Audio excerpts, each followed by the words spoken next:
losses, I'm handing them out, yeah, I had to go delegate. It feel like I'm floating, I'm lost in the moment, I swear I could levitate. They never believed that I would really fly, I had to go demonstrate. I had to set them straight. They hate when you elevate, elevate, elevate. They hate when you elevate, elevate, elevate. Yeah, they hate when you elevate, elevate, elevate. They hate when you elevate, yeah. I had to elevate. I'm way up, way too fly, yeah, I'm feeling myself. Ain't no chance I'm coming down, no. Got a soul view to myself, yeah. Why would I give it up? Why do they wanna come take my place? I work too hard for it, don't need a replacement. This my vocation, now I got rollies, all in rotation. Hop on a jet just to take a vacation. Remember the moments was trapped in the basement. Now the hard work is all taking me places. Squatting all black like we trapped in the matrix. Bet on myself and go ball out in Vegas. Living a life like I'm rich and I'm famous. Don't see the grind that I know that it came with. I ain't make it this far for myself, yeah. I had to prove to everybody else. I had to set them straight, yeah. I had to ball, so I had to elevate. Stacking up losses, I'm handing them out, yeah. I had to go delegate. It feel like I'm floating, I'm lost in the moment, I swear I could levitate. They never believed that I would really fly, I had to go demonstrate. I had to set them straight. They hate when you elevate, elevate, elevate. They hate when you elevate, elevate, elevate. I know everybody creeping in. Man, salute. Salute to everybody in the building. Shout out to Charles Edward Cheese for putting that crazy color in the chat. Man, Cheese, we made it, baby. Now, I don't know if we could have done it without you, man. I don't know if you're here right now at the moment. You know, if you can hear me, you know what I mean? Maybe you'll catch it in the replay. Salute to you, man. So much appreciation. So much appreciation for believing in the channel, for believing in the content we created, and putting your money where your mouth is, man. And hopefully leading the way to everybody else putting some color in the chat. You know what I'm saying? Really appreciate it, man. Tonight we are going to be doing one of the giveaways. Remember, guys, I'm breaking this down into 4 plays, trying to reach out to as many people in the community as possible. We're a small community right now, you know what I mean, and growing. And I want to touch as many people as I can, you know what I'm saying? So, you know, we're going to break it down. Today we're going to be doing 5K to somebody. I've got it set up already. If you guys ain't see, here it is, the wheel. All your names are in the wheel. All of your names are in the wheel, you know what I'm saying? And yeah, towards the end of the show, when we get a couple more people in here, what I'm going to do is the people who are in the chat, I'm going to throw your name in it again, so you'll be in there more than once, and it just gives you a better chance, you know what I'm saying? Try to, like, you know, get some vested interest in being in the live, but we'll discuss that a little bit later, you know what I mean, as we get into it. But we are going to do one tonight. So, you know what I mean? Appreciate all you guys. You guys are, most of you guys who show up here every week are the grassroots. You know what I mean? You guys are the grassroots of this whole entire thing that we put together, because you guys show up every week. You really help more than, I don't want to say more than everybody else, because you got a lot of people, let's be honest, guys, you got a lot of people who just subscribe just to get a chance to get at the bag, you know what I mean? But the grassroots guys in the building, you know, my Here for Boxes, my Texas 16s, even Marcus M, you know, my Ross Klotz, you know, my 5 Frequencies, I can go down the list and forever, right? The Hood Riches, the people who are here every single week helping us build this channel. You know, super salute to you guys. You know what I'm saying? Super salute to you guys, man. Really appreciate you guys, man. True. You know. So Ray, how you doing today, brother? I'm good, man. You know, flowing like Flo Joe, bro. I'm just chilling out here, man. It's hot though. I ain't gonna tell you, got a little breeze walking to work. You know what I mean? I took the beach street to work. You know what I mean? In the heat. And I was like, you know, I'm gonna take a chill. I'm just gonna walk down the block. No doubt. Yeah, I ain't gonna lie, bro. It's been hot, man. It's been like, I've been getting heat advisories on my phone. Let me know. Yeah.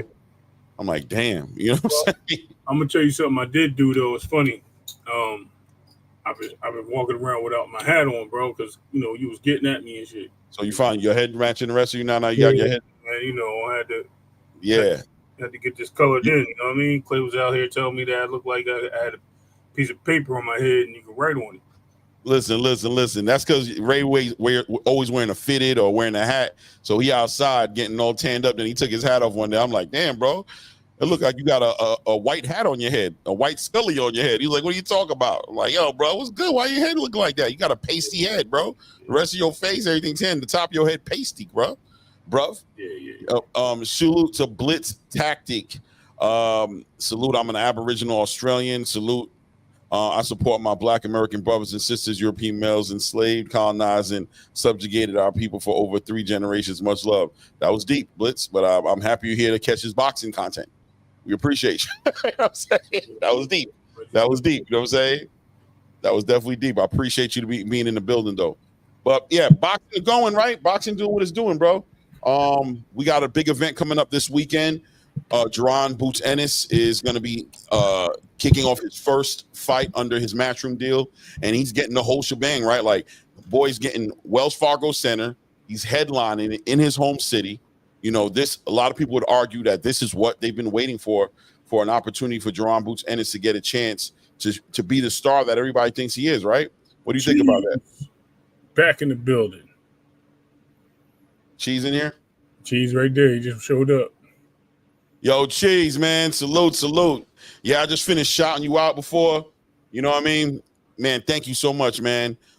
We made it. And it's reasonable. It's reasonable to argue that without you, I don't know if we'd be here, at least in the time that we are, man. I appreciate you really having some faith in this channel and helping us grow this channel. You know what I mean?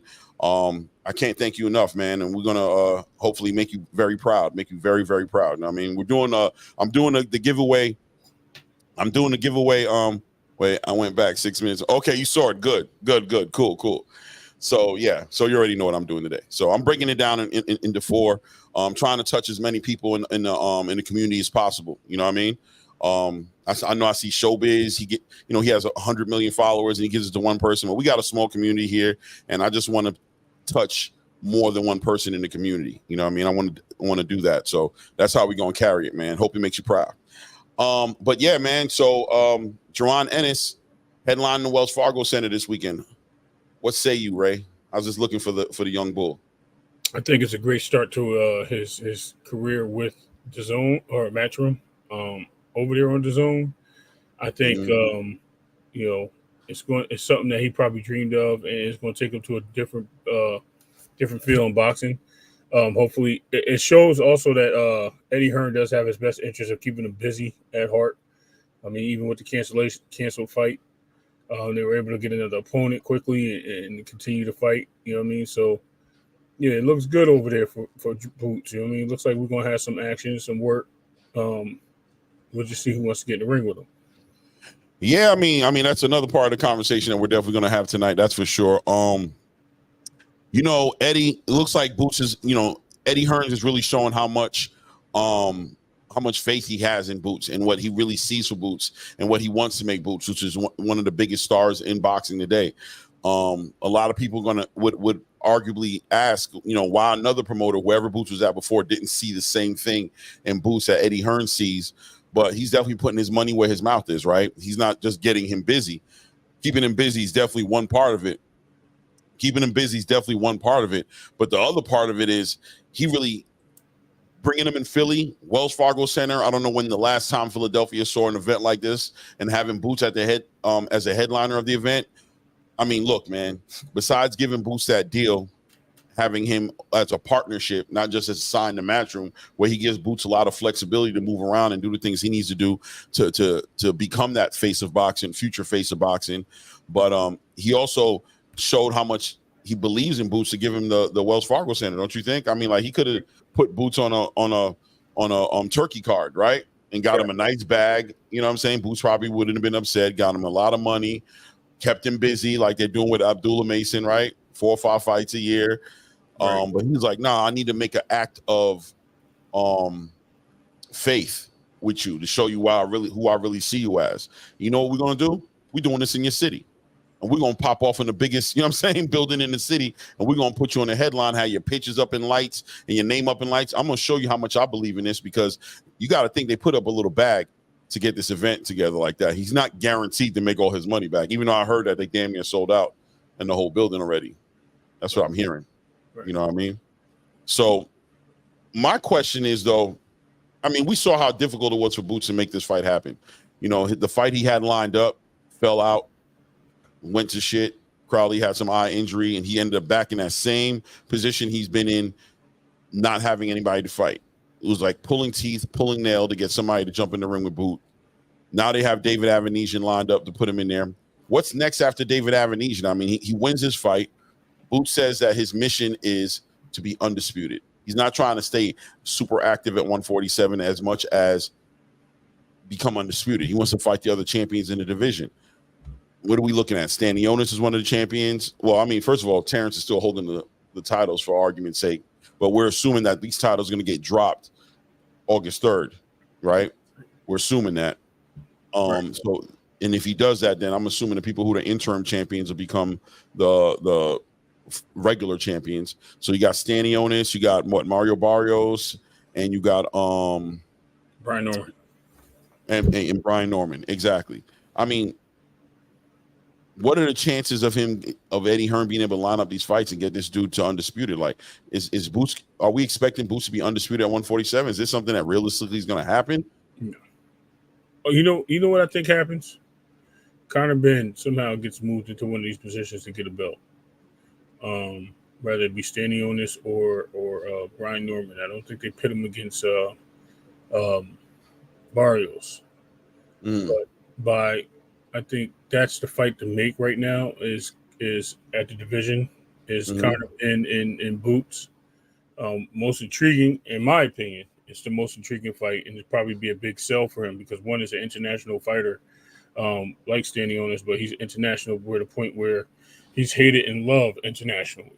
Right. Big enough name will bring money in, especially him fighting stateside and him being from England. That also brings money in. And if you do that on a Turkey card and he fights like Saudi Arabia or something like that, that's going to bring money in. So that's probably the biggest proponent for him, whether it be the next fight or through championship. If Conor Benn, they find a way to get Conor Benn a belt and move him to position to get a belt, that may work out better for him. But in the meantime, while we got the champions here, I think they probably try to press PBC and get that fight with Barrios because Barrios been calling him out or willing to accept the fight. I think they'd make that move. It's an easier challenge, and that's his best way on his road to undisputed at 147.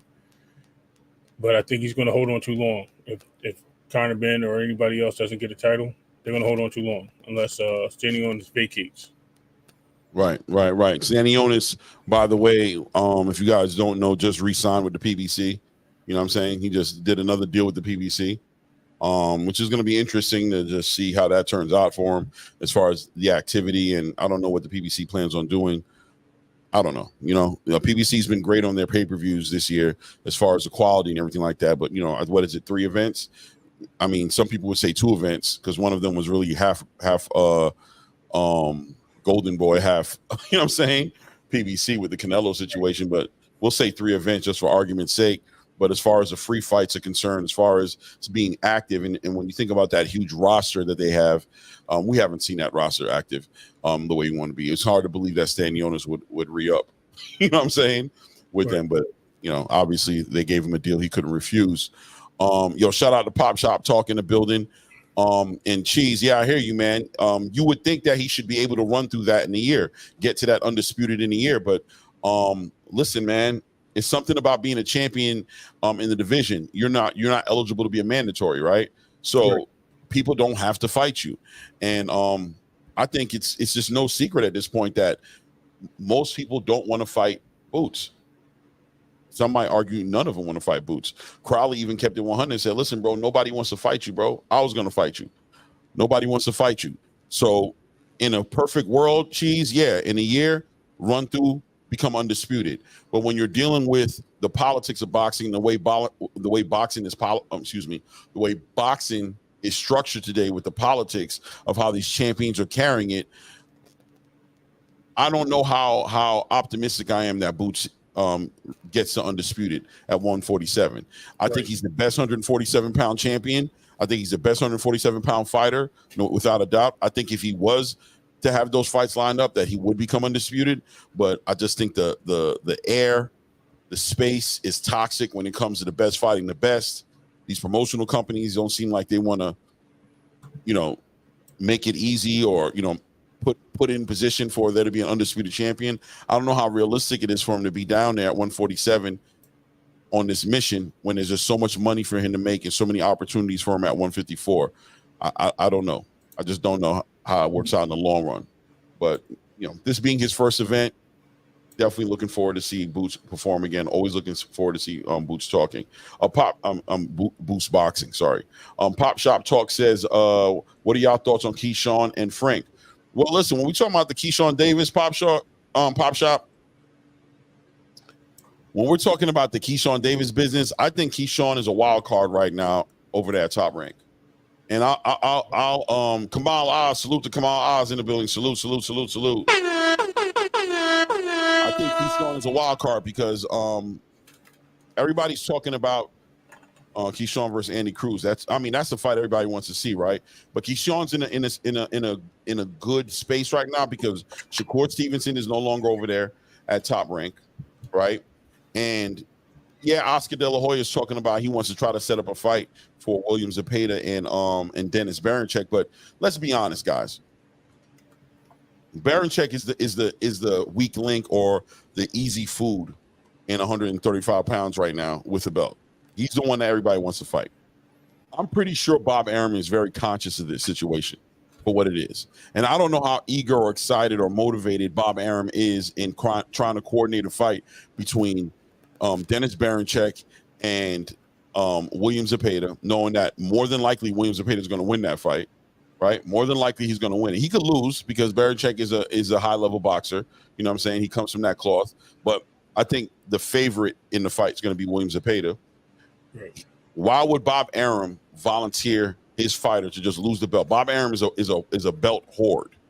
You know what I'm saying? He likes to have belts over in his camp. That's what he uses for his leverage. So at the end of the day, why would Bob Arum line that fight up knowing that more likely his fighter is going to lose? I think what Bob Arum is going to do is, I think more than likely what we're going to see is either a fight between Dennis Berinchyk and Mark Chamberlain, or he might just skip the whole situation because Mark Chamberlain's over there with Queensberry, right?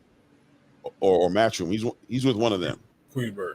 He's with Queensberry. So I think it's very realistic to see Bob Arum line up a fight between Keyshawn Davis and Dennis Berinchyk for that WBO title. I think he'd rather have Keyshawn Davis be the champion. Keyshawn will probably have a better chance of protecting that belt and holding that belt and also putting Keyshawn Davis in the space of where Shakur was at, which is in the space of where Keyshawn can now be fighting the winner between Lomachenko and Gervonta Tank Davis for a unification title fight, or even fighting Shakur Stevens to unify and get that WBC belt. How does that sound to you, Ray? I'm out. Can we see Bud strikes again? That could put Keyshawn in a tough spot too. Because of Shakur? Mm-hmm. Right. Well, Bud kind of had Bud and Bomac already had a little bit of a situation when it came time for Jamel Herring to fight Shakur, and they seemed like they dealt with it pretty easy. Like, you know what I mean? They stayed out of it. No, I don't mean with Shakur. I mean as Bob Arum, for Bob Arum's sake. Bob seems to have like a bad distaste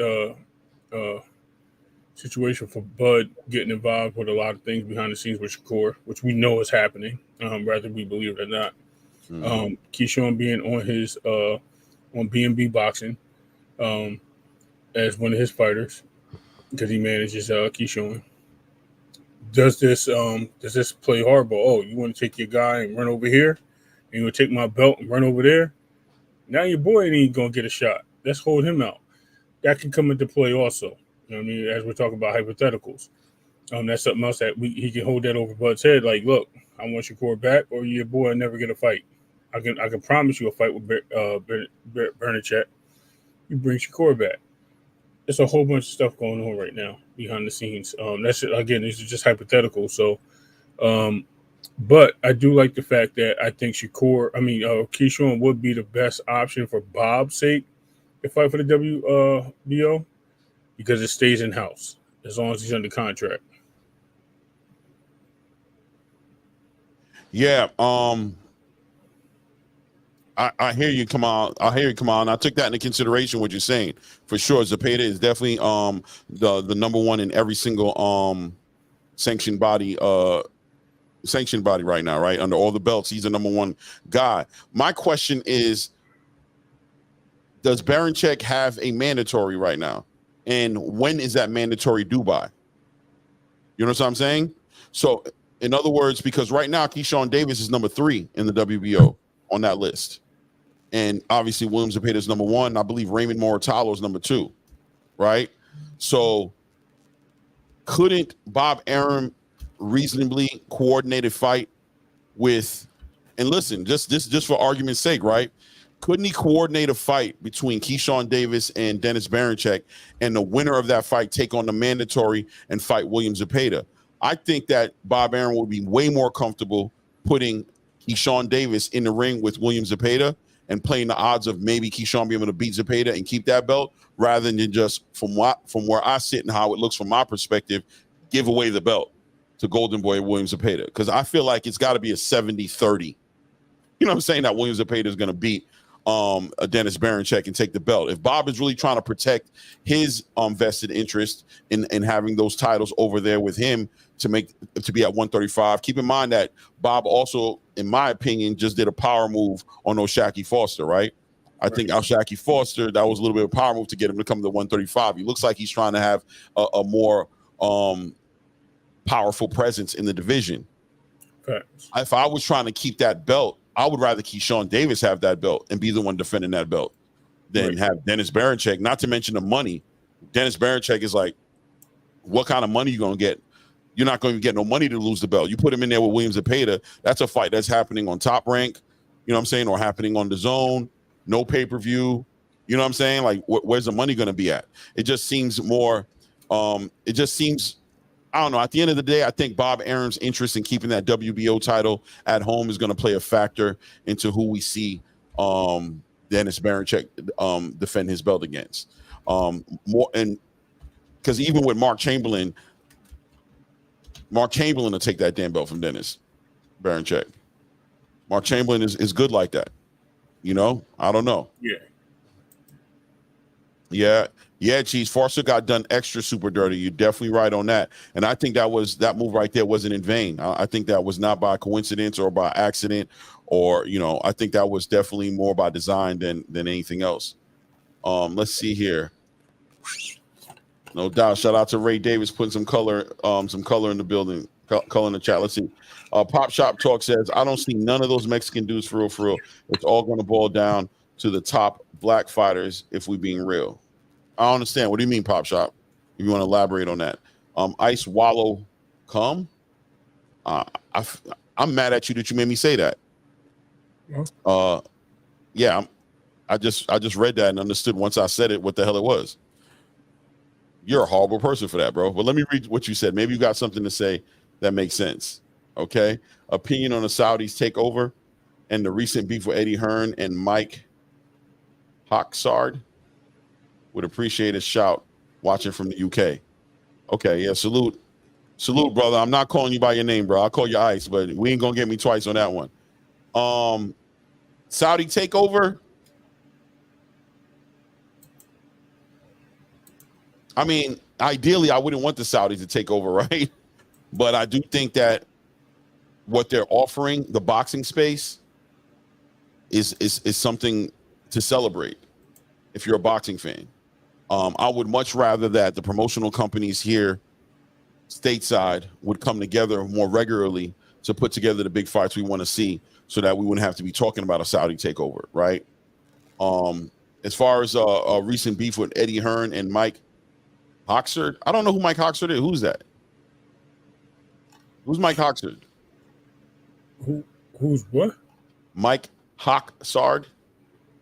Be careful what you're saying. Somebody trying to play with you, man. Okay. Mike Hock. Don't say it again. I'm not going to say, but what does he got me saying? My COX is hard. Oh my God. Yeah, bro. I don't know nothing about that, bro. I ain't gonna hold you, bro. That and this one here just started. I don't know who just removed him. Yeah, I just canceled him. I just canceled him. They literally just started a chat today, so it's cool. Right. Yeah, that's crazy, bro. Yeah. They trying. Oh my God, bro. Yeah. I just blocked him. I just blocked him. I just threw him off the channel. Yeah, I had to spell COX instead of saying it the other way. But because there was an H that threw me off. Got me looking crazy out here. It's all good. Come on. Yeah, Daniel said, come on, pause. Yeah, bro. Let's see. Pop Show, he said the Mexican fighters are tough, as been in the past, but the brothers that are in the top 5 are definitely the more talented. Okay. Maybe. Yeah, maybe. I don't know. Kamal says Saudi's controlling the UK and soon American boxing promoters. Yeah, Kamal. I mean, that might be an inconvenient truth, but I'll tell you what. It didn't have to be that way, right? In my opinion, it didn't have to be that way. Right. But when you leave room, it's like having that girl and you're not treating her right and you're not doing what you want. And then another dude all of a sudden starts catching her attention. You might want to fight the other dude or blame her, but eventually somebody's gonna come out and get at her, bro, because you a dick. You know what I'm saying? So Kamal Oz said, would Oscar put Zepeda in there with Tank? I don't know. Oscar's been moving funny.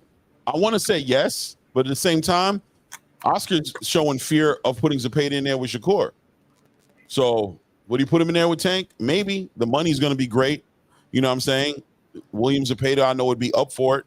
William Zepeda was up for fighting Shakur. But for some reason, Oscar's made it clear that he wants to move around that situation and try to get William Zepeda to a title in an easier way.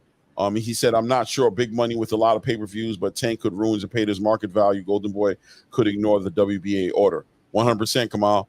100%, especially with the way I see that Oscar De La Hoya thinks.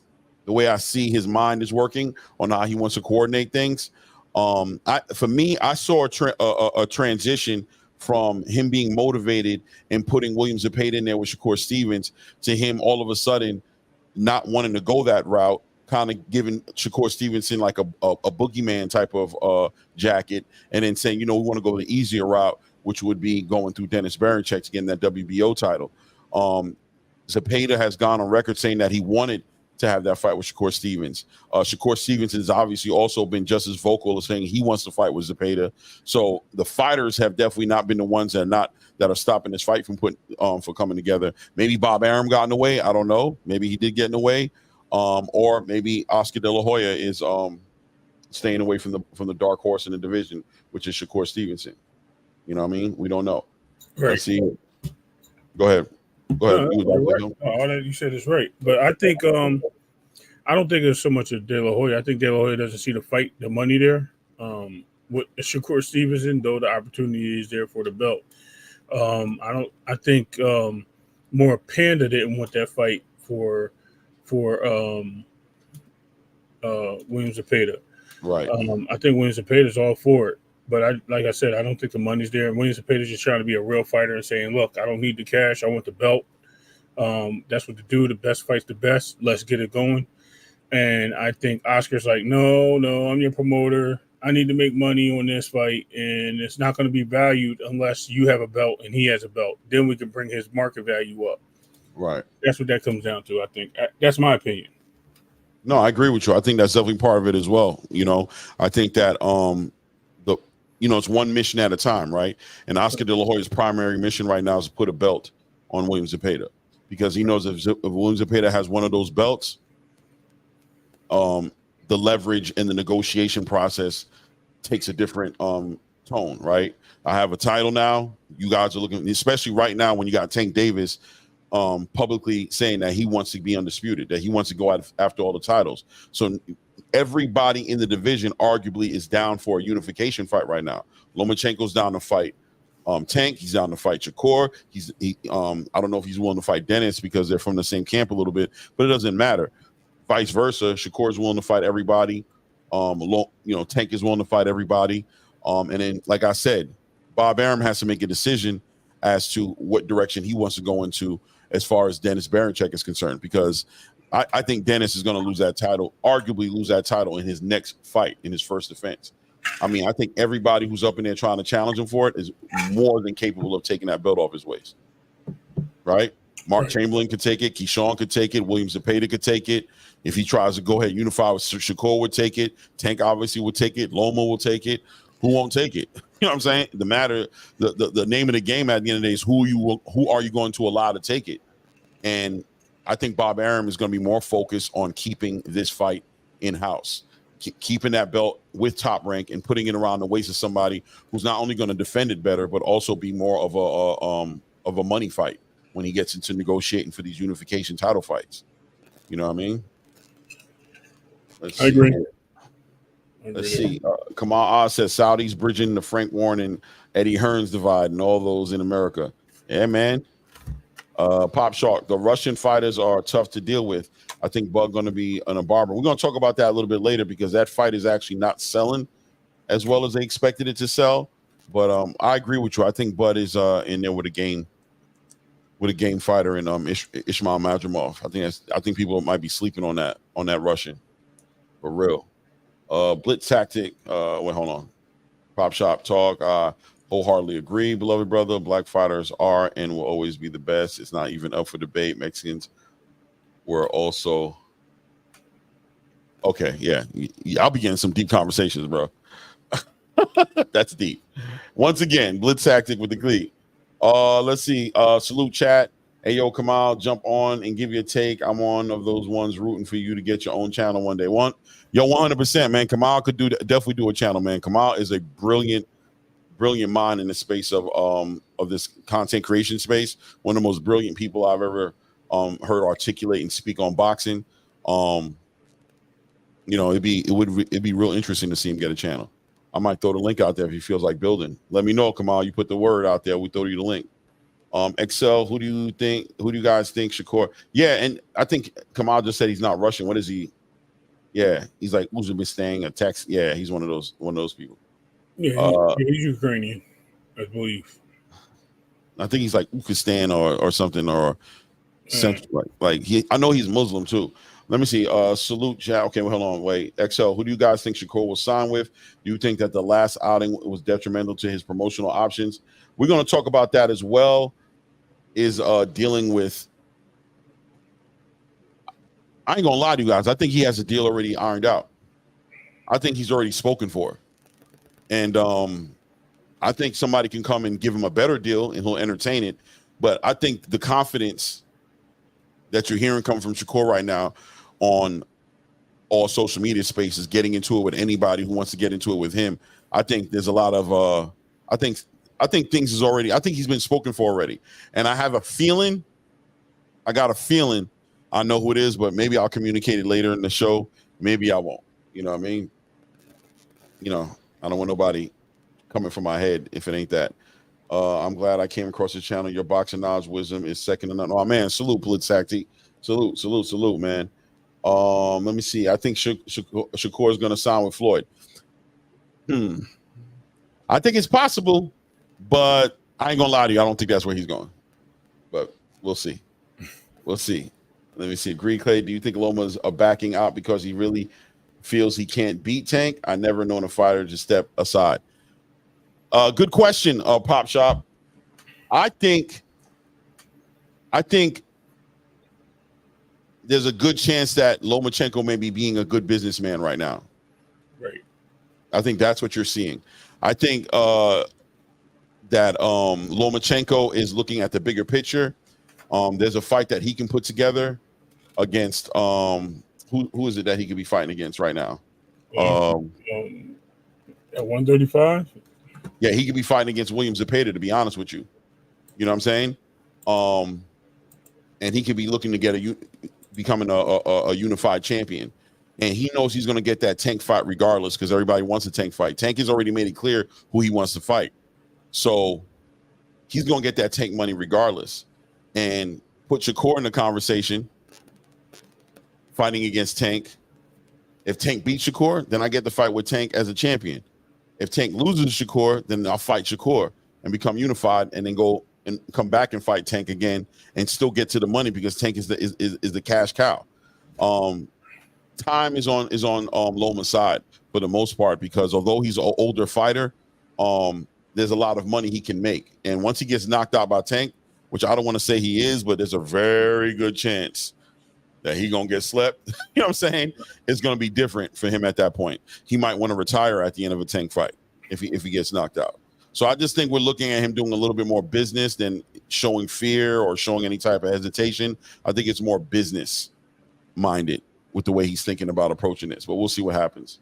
What do you think about it, Ray? How you looking at it? The way you led into this was perfectly. I mean, there's a bunch of fighters there that he could take on and fight, especially even over there on his own side of the street, like Ray Martella or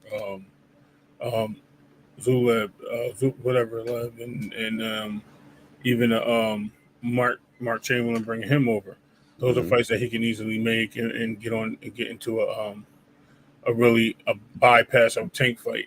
The thing is, and the ultimate reason why I believe he is not taking a fight and willing to put in the step, ask for the step aside, is because I think this is what he does. He feels he has a better chance to beat a Shakur Stevenson than a Tank Davis. Number one. Two, he can see if Tank does fight Shakur, what he can do what Shakur can do to expose weaknesses in Tank. So it becomes a chess match. Hey, let's see what these guys do. Let's see what tactics Shakur uses. Let's see what works, so we can study this fight and see what lands on Tank. See how he moves and motivates. Things like that make him a smart businessman, like you just said. In the meanwhile, he can fight a Williams and Payda and take a payday there and try to risk winning. You can fight an in-house fight with Ray Matala and try to win that fight. They can even get slick and maybe pull somebody in like or down from another division, or pull somebody up from another division. Guess what? We were just talking about Shockey Foster. Pull him up, make him put him in the ring for a fight. There's so many options, so many ways that he can do to kill time in between, especially with the top rank side. While Shakur and Tank go at it, and he gets to watch to see where the weaknesses and strengths are, and what he has to do to compete with those guys. So that's what it comes down to, I think, in my opinion. Right. I agree with you. An ordinary M, that's part of it. You know what I mean? I think he's definitely part of it.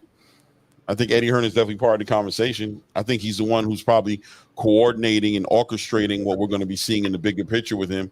I think Shakur is looking to be more than just somebody's fighter, and I think Eddie Hearn is the lane to go down when you're looking to do that. And also, we'll talk about it. Let's see here. Agreed. Do I think a boom August 3rd? Yeah, that August 3rd card, we're going to talk about it, man. I think that card's going to be epic, but for some reason it doesn't seem to be doing well right now in the pre-sales. But I don't know if that's just they're going to buy the tickets. Camille's a smart guy, bro. Super smart dude. I got to go down there and see what he's saying. Yep. I already see part of what he's saying. Let me see here. Ukistan is insane, not Ukrainian. Shakur has gone nuts. 237 tweets since Sunday. Yeah, Shakur is definitely. We're going to talk about him tonight, 100%. We're definitely going to talk about him tonight. Let me see. Cheese said my Shakur take is he puts on a great boxing skills contest. I don't mind it. The fan was bored to death. That said, Shakur, similar to Haney, just needs some belts. Yeah, Shakur, belts are his friends. That's his leverage. His ability to be a champion in any division is what makes him him. I heard Shakur say some things that was pretty interesting in reference to him acknowledging who he is and acknowledging who Tank was and acknowledging what he brought to the table and acknowledging what Tank brought to the table. I thought the conversation was an interesting, refreshing conversation to see that his head is on his shoulders about him being loyal to who he is, but also just keeping it 100 to say, I present issues for your favorite fighters. Mm-hmm. And don't just paint Shakur as somebody who's just going to run around the ring for 12 rounds. That's not what he does. He doesn't run around the ring for 12. He moves around. He catches you on angles.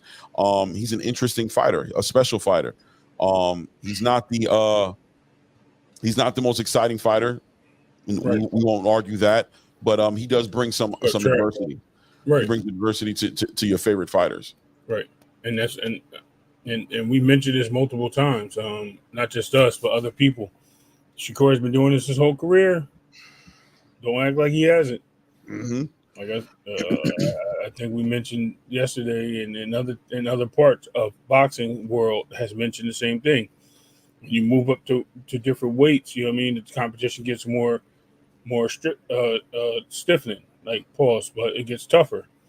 And as it gets tougher, guess what? You find yourself having to find new ways to win. And guess what? If he ain't losing, why are we complaining?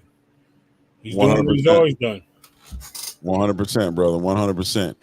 Kamal said Shakur would struggle to make the kind of money the Top Rank was paying him outside of His Excellency Turki Al-Sheikh or a one-off against Tank. Yeah, good observation, Kamal. Definitely. I'll tell you this, man. You see Shakur talking the way he's talking, and walking away from when he had a Top Rank. I know we'd like to think he's stupid, but I'm just gonna say he might not be. He might not be as dumb as he looks. He might have something else he's working on that's already ironed out and done. He might have a real sweet situation in front of him. And we're going to speculate on that later in the show. Definitely going to speculate on that because I got some ideas of what it might be. Let's see. Cheese said then people have to fight him and press him. Then his F the fan stick will work. Everyone will pay to see him get whooped. 100%. Cheese. Just like Floyd did it a little bit. Just hope he really act like that in the end and can keep the train rolling. But until then, it'll be rough for the young man. Oh, and please get the hell off social media. 100%. Shakur needs to get off social media. You know, I think that's a generational situation with Shakur. Right. I think this generation just doesn't know how to deal with their emotions, you know, in any kind of masculine way. Their instinct is to go on social media and tell the world how they feel and what they're going through and get into it with people on social media. And I think Shakur is in the thought process of all publicity is good publicity. And I don't know if that's necessarily true. So, no? Right. No, right. I think you're right. Yeah, man. It's as far as him being the voice or the Twitterson or whatever, Shakira Twitterson, that's on him. Right. That's his prerogative. At the end of the day, that's his prerogative. He does what he wants. He's the one that has to face all the things that he puts out there. I remember the great coach Herman Edwards always said, "Don't press send," and there's a reason for him saying that because you're going to say things that's going to get you in trouble. And guess what? Shakur's gotten himself in more trouble in more situations, not just by typing. So let's just not blame it on him being on Twitter. These are just interactions he has with personal people. Shakur talks the talk when he's getting ready for a fight, when he's doing interviews, when he's out there at weigh-ins and things of that nature in the conferences. You know, he still says the same things. He just does it in person. He did what he said he was going to do. He didn't knock the guy out, but he did what he said he was going to do. He's going to stand in front of him. He's going to box him. He's going to be elusive and he's going to punish him. Right. Did he do everything he said he was going to do? No. But guess what? Out of those 10 predictions, he got 7 of them right. It's a strong percentage. I don't see what the big deal is at the end of the day. Yeah. You know, that Shakur just needs to, you know, I hope that he's able to separate that social media stuff away from what he needs to do to be the best boxer he can be. And I definitely hope he doesn't drink the Kool-Aid as far as thinking that like all of a sudden coming out trying to be this headhunter and this guy who's trying to end every fight that he's in, because that's not who he is, bro. And Shakur, you got to be honest with yourself and be real with yourself. If you're going to be legacy driven and you're going to be the best fighter you're going to be, that means you have to be true to yourself and tune out all the outside noise on their opinions on what you're doing in the ring, you know? Right. And not to mention that we have to put this world we live in with the gender identification and who can say what they want to say and Karens and Kevins. Guess what? Shakur is part of that environment where people are into social media and they're going to continue to say things regardless, and they have that type of energy. They have that as me and Clay sometimes say, that feminine energy. You know what I mean? When you have that type of energy, guess what? You have those you get those reactions, and people are easily get under your skin, and you react to it. So that's on him. That's a little social method that he got to deal with. His social experiment, as they say, actually he has to deal with and conquer, because we can't help him with that, regardless of what we want or what we think. We cannot help him with that. Yeah, that's a fact. That's a fact. Let's see here. Going down the list. Or Shaq, he's a pain is just in the way. To me, he's a tune-up. He's equivalent to Rooney Rule in the NFL. I'm seeing more as a chess strategy. I'm just a fan, so I can afford to look past him, no doubt. Eddie Hearns already said that Shakur Stevens was being overpaid by Aram. He said he signed him for a pay cut. Yeah, he said that. He did say that. Salute, fellas. Salute, Ross Clark. Salute. There he Yeah, the is. cigar talk interview was great. Let's see here. He's no prawn. Call it. He's no prawn. Call it what it is. For Shakur. Yeah, man. I mean, Shakur is Shakur, man. I don't think he's boring. Like, so I'm being real with you. I don't think he's boring to me. But I acknowledge the fact that clearly the fan base, the boxing space, has spoken on what they feel about Shakur Stevenson fighting, and I think Shakur needs to acknowledge that as well, because if he wants to get those asses in seats, he needs to consider what they want to see and be honest with himself about how much he can provide what they want, because they're consumers and he's the one selling the product, and you should know what your consumers want. And if you're not providing what they want, it's reasonable to argue that they're not going to buy. You know, let's say he said I got to get stronger. 100%, Cheese. That he spoke some good stuff in that interview. I thought that interview was a good interview. I thought Shakur was very honest in that interview. I thought he was very honest about who he is, who he needs to be, and what he's willing to do. You know, and definitely also what he's not willing to do, which I thought was just as important as what he's willing to do. Yeah, I love the God-given gifts parts, Clay. Yeah, he's blessed. Shakur's blessed with what he's blessed with, and he's blessed with unique gifts and skills that a lot of boxers don't have. He brings that to the table, and people could be upset with Shakur's performances and want him to take more chances, and I can resonate with that. I think I'd like to see Shakur take more chances, be a little bit more aggressive in the ring. You know what I mean? Take some chances to give us some more exciting fights, but we can't play him like he a hype train. He's not a hype train. You know, that boy really a beat your favorite fighter. He'll mess around and do it. That's what he said, Cheese. Exactly. He said, I got the eyes, Tank has the power. Right. That was him being super honest. Once again, when he said that, I'm like, damn, bro, I can't even argue with him.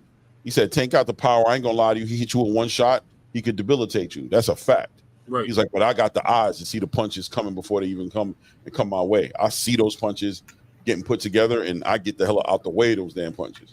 So he's gonna have to find our chin. You're gonna have to find my chin. That's a fact. We never seen a punching chin, so we don't know what it's like. Right.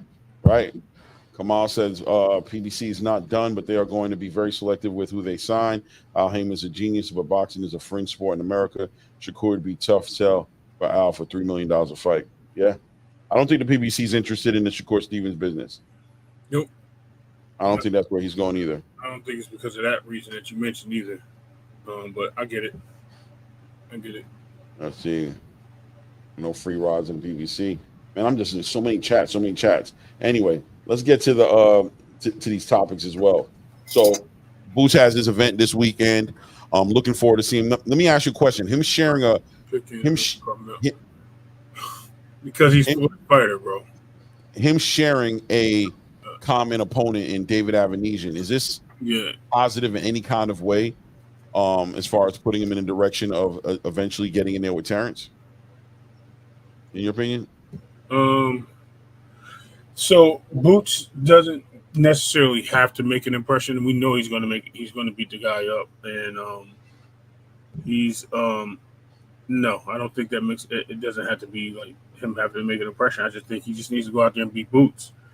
How that fight looks, how it looks, because guess what? David Avanesian can shock the world. Do we say, oh, he could have did this against Boots?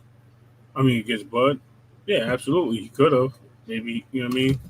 We're going to call it, well, they'll still consider it glove gate or whatever other reasons. They'll come up with different reasons for it not happening. But this is boxing, bro. This is why they get in the ring, to make it happen.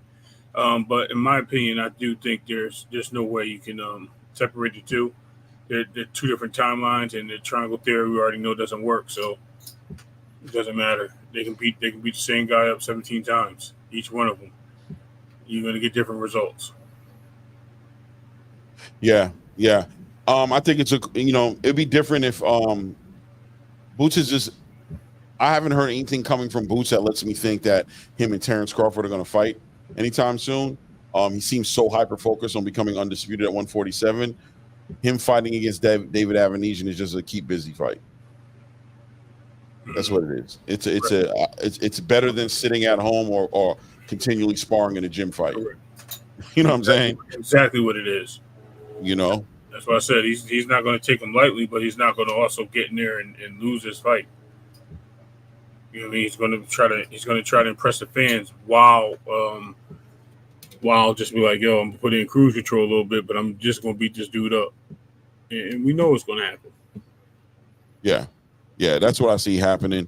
I'm after this event is done, I hate to look past the event because I just believe Boots is definitely going to beat this dude. So it's just like I'm more so interested in what's going to happen after the event. I'm not going to lie to you. I want to see if Eddie Hearn's going to be able to deliver to Boots what Boots has been asking for, which is that unification.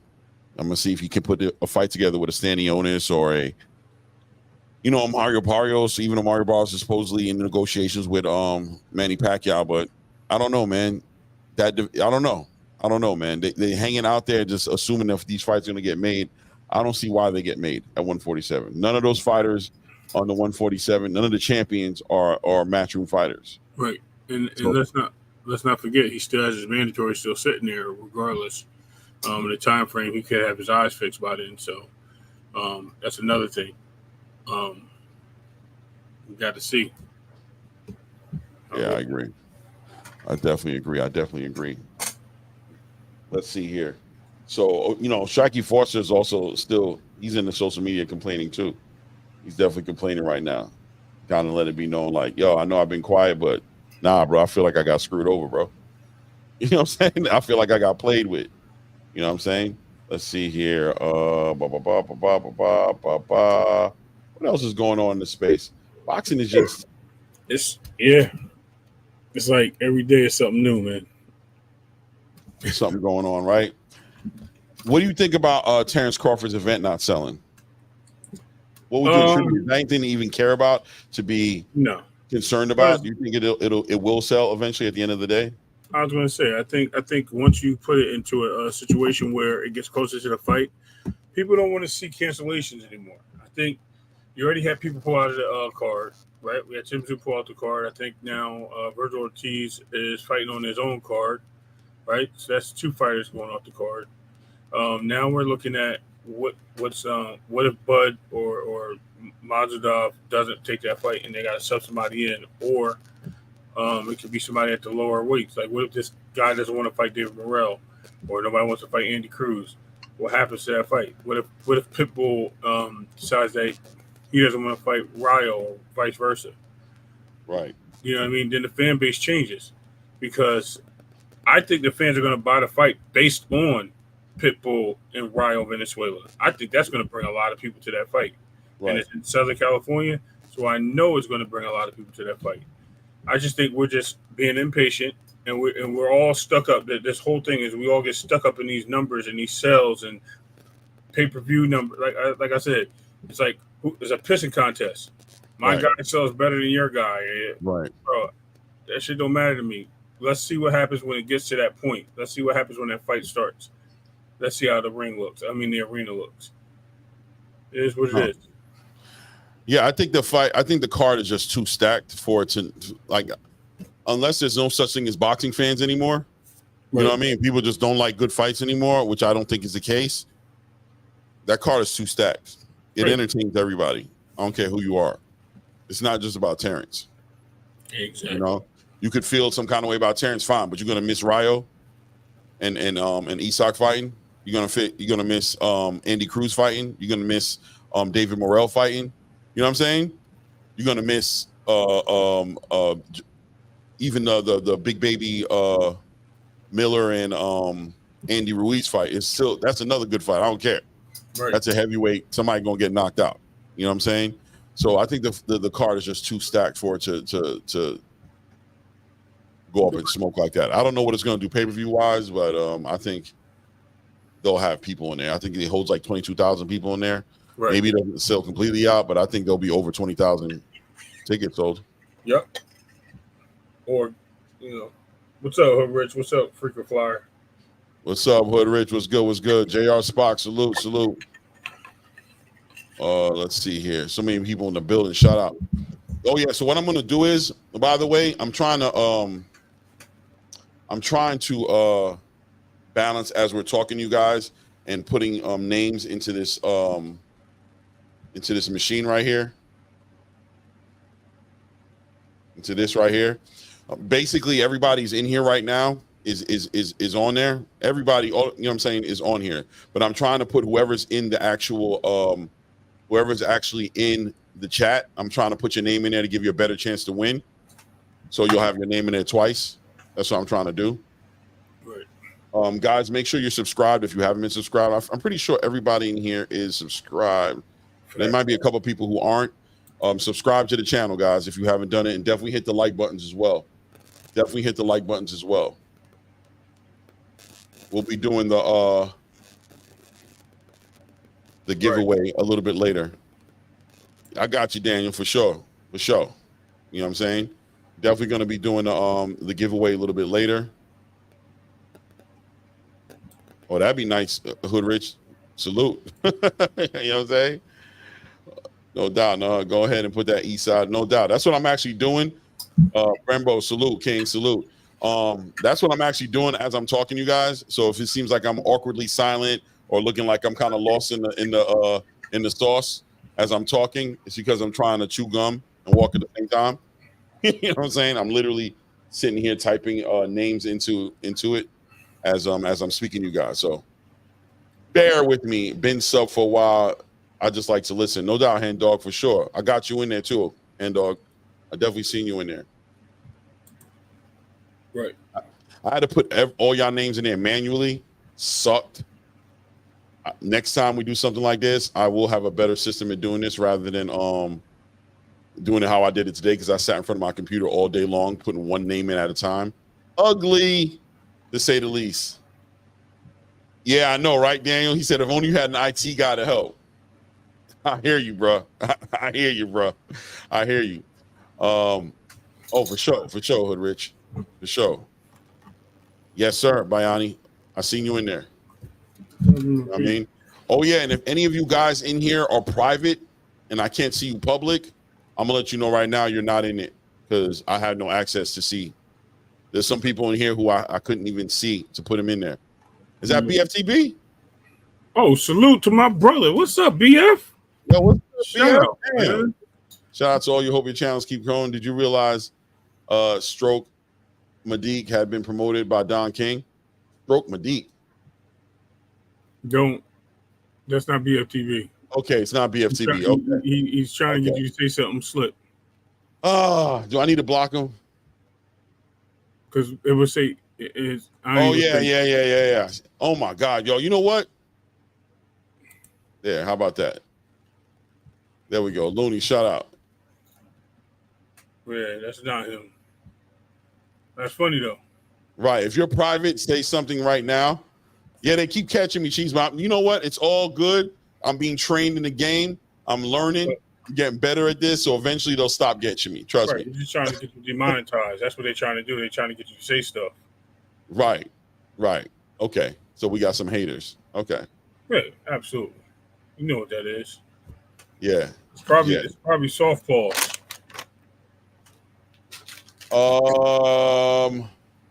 Black Truth. I ain't gonna lie. I think you're private, bro. I don't think I saw your name when I put it in there. I'll put you in right now, but there's some people who I didn't see their names. I ain't gonna lie to you. Now that I know I've seen it here and I ain't see their names, I'm just like, all right, y'all want to be private and y'all want to be hidden. That's your business. You know what I'm saying? I ain't gonna right. You know what I'm saying? I'm not gonna threaten your privacy, but you ain't gonna be part of this, because I ain't going on a search mission for something I can't find. You know what I'm saying? Right. I'll tell you that right now. And I can see everything in the chat just like you, so exactly. I don't see it. He's there now. He's there. He's there where? He's there. He's under that fake BFTV boxing. But Sup, Champ Ross? What's good, family? peace. Feeding the Deer, Black Truth, Tanjiro. Tanjiro. Cause I keep telling you, get your anime game up, bro. Oh, he's a video. He's a cartoon. I know that just pissed y'all Ain't off. cartoon. Cartoons and anime are different, bro. Okay. Remember, cartoons are animated. Anime is animated. Is action animation. Action anime. It's different. Or animations. Animations. I got to get that right. I can't say it correctly. But Yeah, at the end of the day, they all cartoons. I know Tanjiro's like, don't start. Don't even start. I know. I'm like, yeah, you and your cartoons, man. And your damn cartoons, bro. People get mad at that, bro. Anonymous. Yeah, Bayani, we're giving out 5K today. Today somebody's winning 5K on the channel. That's a fact. Cash. Thanks. Somebody's getting 5K. So like I said, bear with me because Bayani. Because I know it's awkward because I'm kind of silent and kind of thrown off, and I'm literally throwing your names in here. I'm literally throwing your names in here. Let's see. I'm gonna find out. As I see you guys, that way you guys have a better chance of winning. I'm throwing your names in twice. J Pitt City.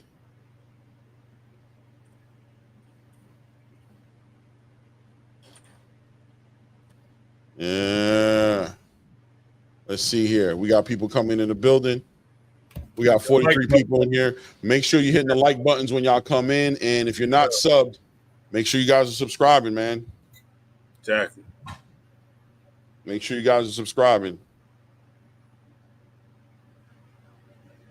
Let's see.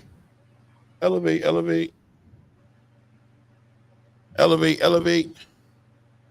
yeah. You always had haters. Yeah, Mabby, that's a fact. They mad, man. They mad. Yeah, I got you in there, Chef, but I'm about to, I'm throwing you in again. So all you guys are getting thrown in twice. Chef. All you guys are getting thrown in twice that I see in the chat. _ Dre Bug.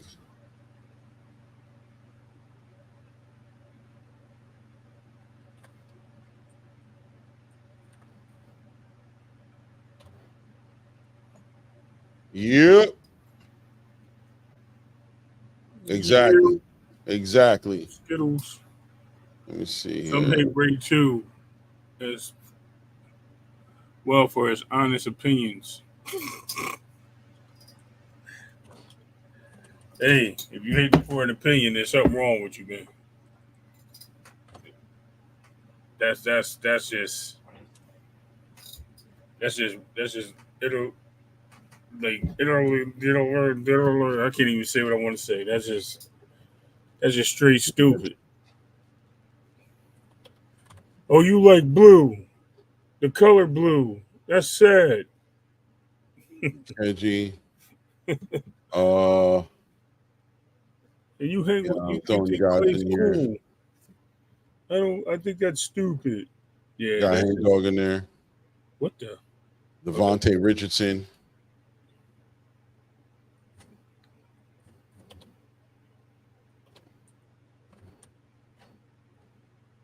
Oy vey.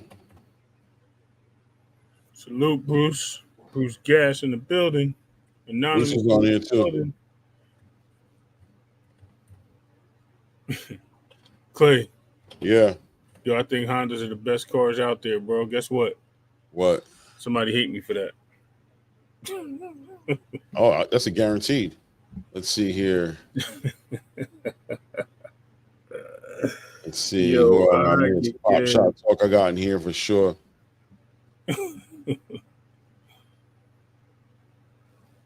Kendrick smoked him, bro. Let me see. Who spoke? Who? No, Daniel Nazar, you're asking about the Kendrick situation. Yeah, no, yeah, no. Listen. Free smoke. I gotta put him in there. It happens. It happens. I mean, but was that first song lit though? I don't know. I don't know. You know, there's different ways to judge these battles. There's the skills, right? The production and all that, but there's also just the content in the lyrics. That's what I'm saying. Was like first person shooter wasn't ill though? No, he was good. It was good. No, I'm just saying that. But I think was Kendrick better. Because what I'm saying is, I think a lot of people forget about the first take because the newer one comes out and they're like, "Yo, that don't hold no weight." No, first person shooter holds a lot of weight. Matter of fact, this wouldn't even be happening if it wasn't for first person shooter. So somebody's feelings got hurt. You know what I mean? At the end of the day, I'll tell you want to see Frank Martin Shakur. Yeah, I mean, there are fights out there for a fight with Frank Martin Shakur does kind of like check some of the boxes for a lot of people, but it's just a sensitive situation right now because we don't know where Shakur is going to land, right? And it's going to take a lot of cross promotion. It looks like to get a lot of these fights going. So why fight against Frank Martin if you're trying to be why risk? I don't want to say risk, but the big fight at the end of the day is Tank, right? You want to protect that bag. Oh yeah. I definitely agree. Yeah, Drake has been whoever's been writing for Drake has been throwing them shots for a minute. Yeah, we knew that. Yeah. But guess what? That's nothing new because me and Clay was getting in on Nas and Jay on how far back those shots go. They was getting at each other for a minute. So salute to Greenville and Mike for sure. Let me put you in there. Salute. See what these lights looking like, man. Yeah, I'm trying to. Because I'm saying this, Clay. We got 43 in the building. We got 35 likes. I'm saying we don't even touch the wheel until we get over 60 likes today. Well, I mean, I would like an equivalent amount of likes in comparison to who's watching. Right, that's what I'm saying. All the freeloaders in here. Right. So we didn't get up to 60 likes, man. I don't care if you got another channel. You better go make one and get these likes up. For real. Make it happen. Sorry. We got to be fair, but, we got to run a channel too. So let's get these likes up. For sure. We're probably going to open the panel up in a minute too once we get this done. Right. We got 47 people in here. I'm sure they're not in here for the giveaway today. You know what I'm saying? Hit the like button. While you're here for that, hit the like button. You know what I'm saying? Let's get these likes up. And make sure you guys are subbing. Right. And we're only 13 away from 60, man. In the watching department. So we can get it up there. Let's get the likes going. You know what's so funny? I can go drop 50 gifts right now. And all these people that's hidden back there, they're gonna pop up like they did last night. That was crazy, right? All the people that's just hiding, that became members just for hiding in the back.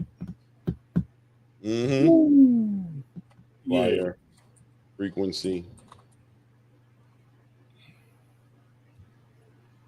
Gotta put him in there. Track boxing.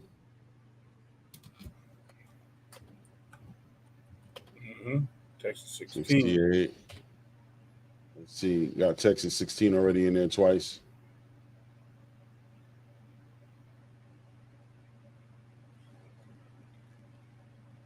Correct. Okay, that's what's up. Hit up Pops. Then you gonna be like, yo, man, hit that like button. For real. Like, I respect that, appreciate that too. Now we have 40. We got more people in the building. We got 1 like and 2 more people joining the watch.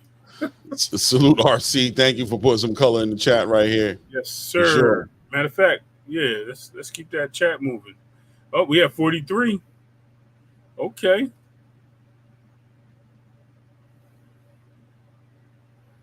Put me in Jamila Muratir. Okay. Are you sub, Jamila? Make sure you subbed up. I'm throwing you in there though.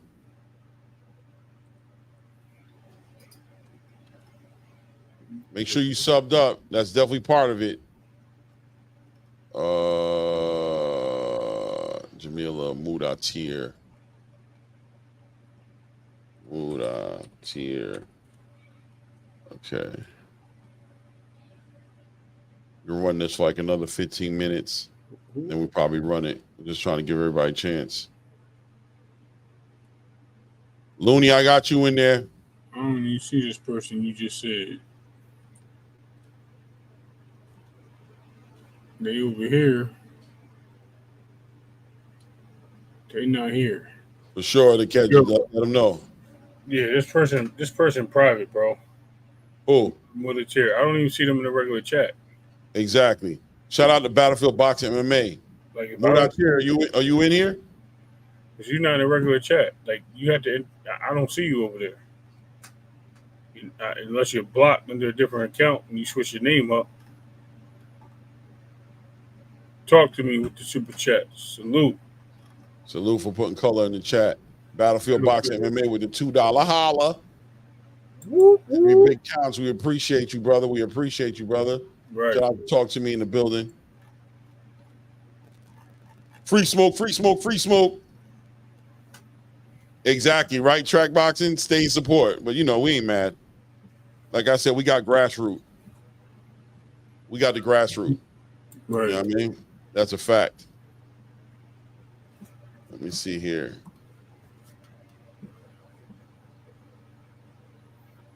Definitely Battlefield salute, man. Appreciate the support. USA #1. Salute.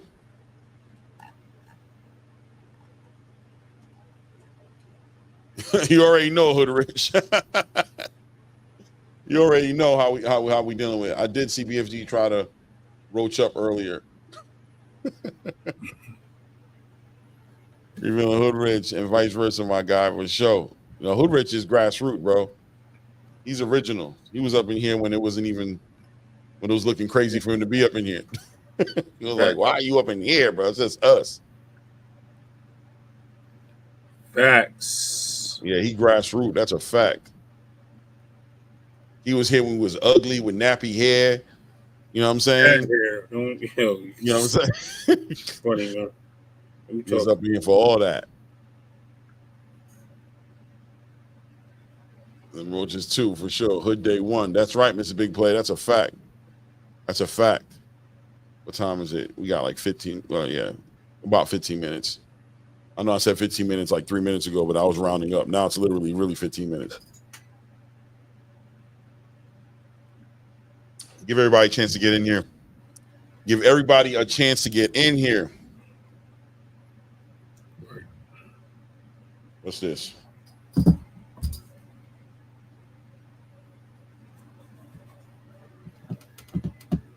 Probably what I sent you earlier. I don't know. Okay.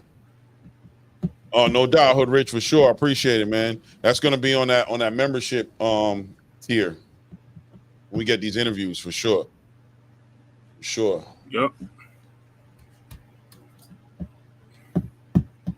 Ray, hold it down for a second. I'm gonna be right back. Oh yeah. Let's do that. You go ahead and do your thing. So, what y'all want to talk about? No, I'm just messing with you. At the end of the day, man. I don't know about. I think we were just discussing like the whole Shakur situation and where he should go and what's the situation with him being boring and things of that nature. Man, we got to stop living in 3 days, 4 days of paradise on the same subjects. Unfortunately, we need to move forward and try to be. What do you say? Man, I ain't messing with you. We ain't touching that frequent. I know what you're trying to do. Staying away from that too. No news is good news. You know what I mean? On that state. So we'll leave it there. But as far as the Loma situation and Loma pulling out to pause, removing his name to take step aside is a catastrophic move. I mean, that's something that's saying something significant. That's saying like, you know what I mean? This is a Clay thing, but that's saying like, yo, I don't want to be here. I want to sit here and evaluate. I want the easy way. Like, he don't want to go collect the belts. That's what I'm trying to get at. Like, he don't want to put in the work to collect the belts. He wants somebody else to collect them. He wants to try to reap the benefit of them collecting them by evaluating their weaknesses and flaws. That's crazy. And I was coaching Hoodridge. I'm just going to put this out there. If I was your team, Hoodridge, I'd be like, nope, we taking that fight, bro. We ain't paying you. You don't want to take this fight, you'll never get this fight. That's what I would say at the end of the day. And then Black Truth would come up here and be like, yo, I told you that, this is the best fight for boxing. I'm just messing with you, Black Truth. You know you my dog, bro. You know what I mean? I be having your back when you be getting butchered on channels. You know that. I be trying to help you out. But you don't be answering them questions when I be giving you the answers.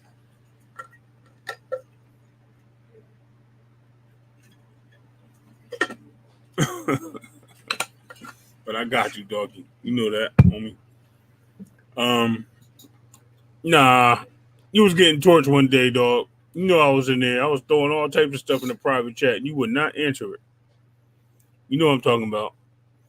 But I got you, though. You know what? You was holding your own for a minute. I ain't gonna lie. But you fell for the trap, and that door came right from underneath you. Slip. Kenny wasn't. Yeah, I know. Are you spelling Loma, or are you saying I am my own? Am I what? I don't know. Absolute opinion? I don't know.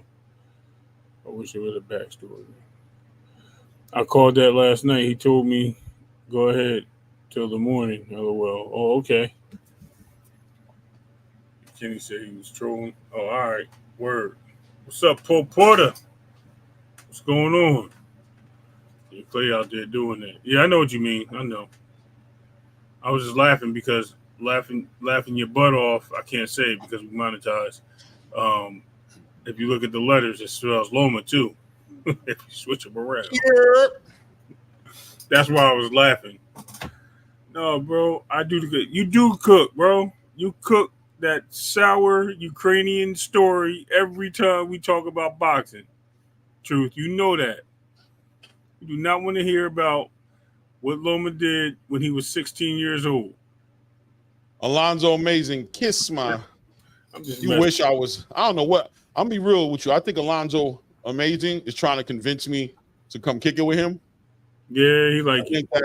I think that he likes me, but he keeps on trying to insinuate that I'm gay, which is hilarious. I don't even know. Hey, listen. That's what I don't know what to say about that, but he keeps on saying that. I think he liked me, low key. And I'm not even playing. I think he really crushing on the kid. And I think it's weird. I've never had a dude so vocal. You know what I mean? I never been pushed up on by a dude. It's weird, bro. It's weird. Clay. You're trying. Yeah. You're trying. It is what it is. You know what I mean? Let me see here. For real, hit that like button, man. We didn't. Crazy. Moving. Crazy. I'm giving y'all. We got 10 more minutes, guys. 10 more minutes. I'm giving everybody a chance to get in. Right. 53. Woo. Like button. Ross Scott in building. I gotta put his name in there twice. He's... Yeah, he is. Yeah, he put the headlock on homie. Pause. Yeah. Ross Clark, man. Yeah, that's y'all cool, bro. I was laughing at y'all yesterday. Me and Clay, I was talking to Clay about that. I said, yo, they funny, bro. We got a cool chat, bro, for real. Oh man, really cool chat, for real. And I like a lot of y'all. Me and Clay be talking about y'all in all positivity, for real. We be like, yo, we're talking about the grassroots people. You know what I mean? The people that started from the bottom with us. We be like, yo, we got these fans are just amazing, bro. We can't say nothing. Nah, Lance, never. I'll be honest. I don't be in a situation where I'm gonna get pushed up on because I don't hang out in those places. I have no interest to be in those places. You know what I'm saying? So, right. Anybody from the other side, whoever had some interest, kept it to themselves because they ain't getting no vibe from me that make them think they could walk up on me like that. No vibe. Yeah.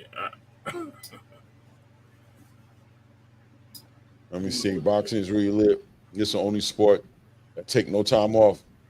I mean, these fighters take time off, but no doubt. Yeah, it's an open season for real. Exactly, Rich. Nah, they're not carrying it like that.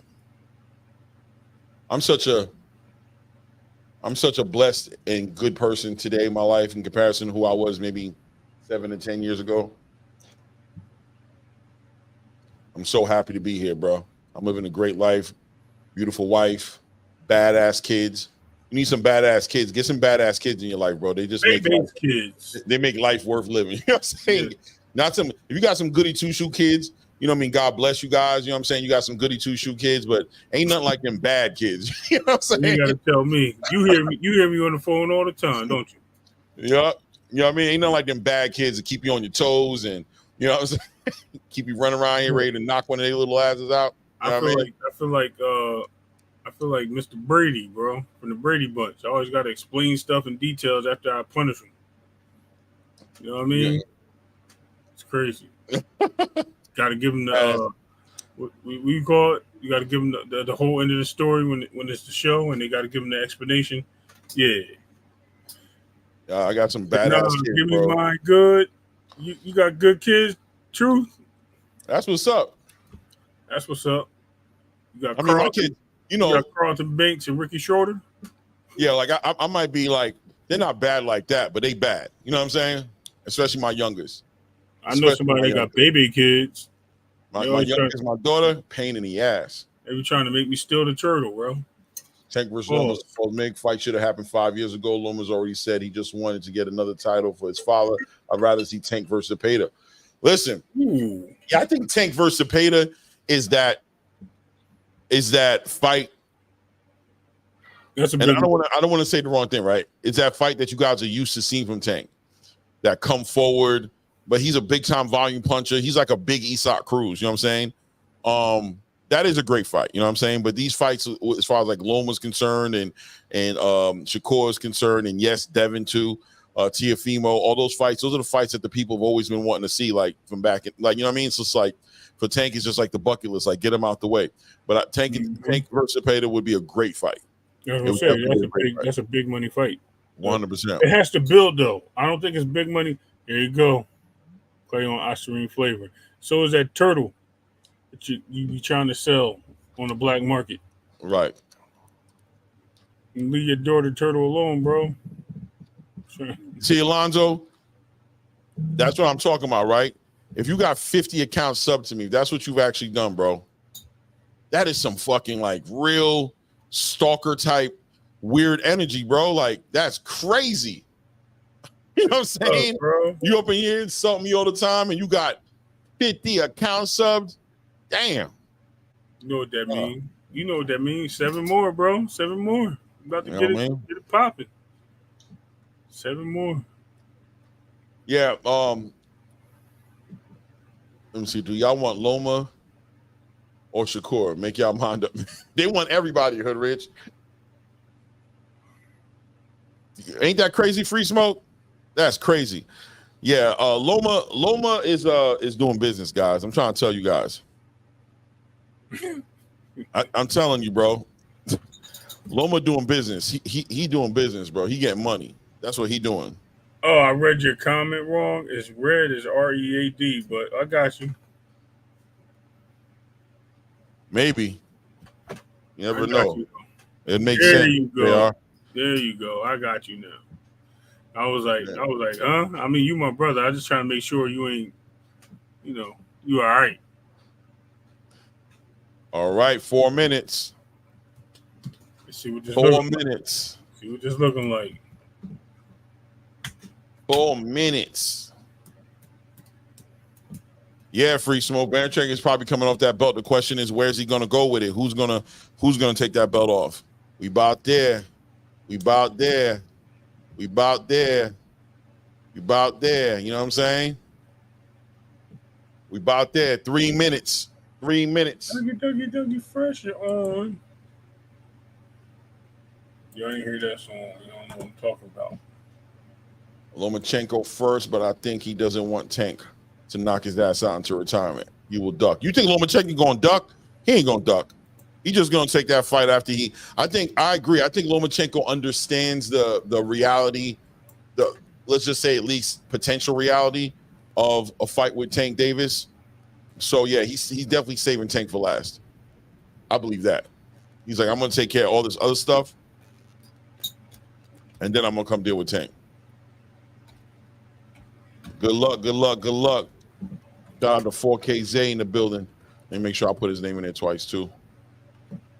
Do not block that guy. That's me. That is me. It's my other channel. Do not block that guy. What guy? No, I just said peace to y'all in the chat. Trying to get another like up in the building. Okay. So I said, don't block that guy. All right, y'all can exit. No doubt. But, you know, Tank should go to, Tank is probably got plans of going to 140 at some point, I'm thinking. But he don't got to fight him. He don't got to fight him at this point. But Ice flavor. yeah, you definitely do, Champ Ross. That's a fact. Can we time him out? Oh, that guy, he got like 16 accounts. Yeah. He really. All, yeah, they just spelled differently, slightly differently, so you don't notice it. But he got like 16 accounts. So when you block one, he come back. He keep coming back. You got to just put them all on 86, and then he goes away. Or you can just ignore him. Oh shit! Because he ain't got nothing better else to do. Or dream about what he wanted to dream about. Weird shit. Stuff.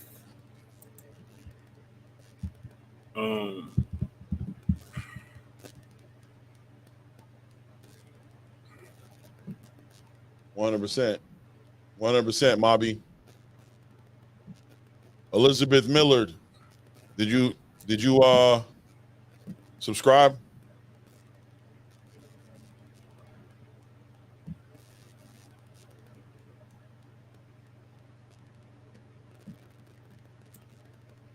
Who's there? I know if I can't Excel, if I don't see you on my sub list, then you're private.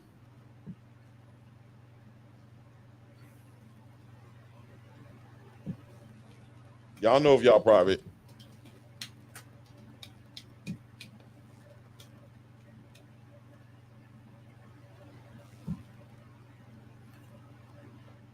Freaking finna win a watch. Yo, frequent about the move to Jersey. You said life-changing event, right? You gonna pack up the turtle and the kids. Oh, for sure.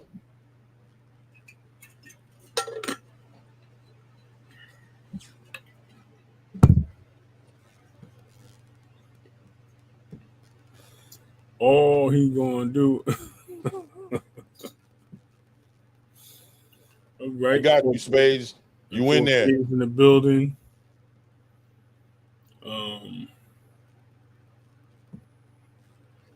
Unfortunately, D Block doing his own show. All right. All right. All right. Let's get ready. Let's do this. Let's do this. I'm excited. I'm excited. Let's see here. Let's see. Rollo in the building. Rollo just showed up. Okay, let me throw Rollo in there twice. He already in there once, but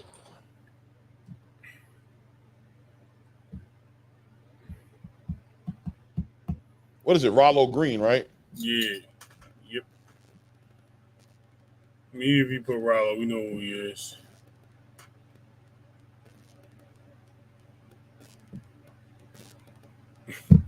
Dude, this dude really got a life.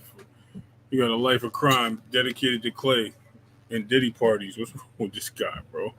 I don't know, bro. Look. He made me feel like a celebrity, bro. I ain't gonna hold you. That's what I'm saying. Yeah. Now all he doing is copying and pasting. He's not even being original no more. I'm upset with Alonzo right now. He's not even being original. He's not even taking the time to type nothing. He just copying and pasting. You ain't got no energy for that, bro. Like, come on, man. Come on, bro. Put a better effort. Be creative, dog. Be creative. Don't get lazy. Here we go, guys. Hold on. Let me see here. Ready? Guess you're not gonna win. 5, so amazing. 4, 3, 2. Ray Davis. Who we got? King Marlo. Who is King Marlo? I don't even know. Who is King Marlo? Let's find him. Just put him on. You got to come up. Yeah, you got to come up. You got to come up. Let me see if I can find him.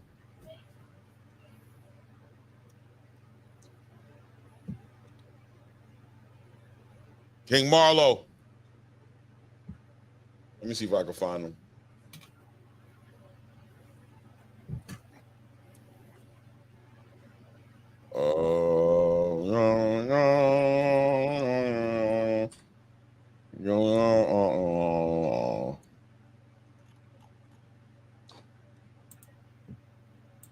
What? You see King Marlo in the chat. No, I don't. How you even get in there? Was he from yesterday, maybe? No, he's just one of the members. I told you I downloaded all the members. Okay. Let me see here. What's this thing doing?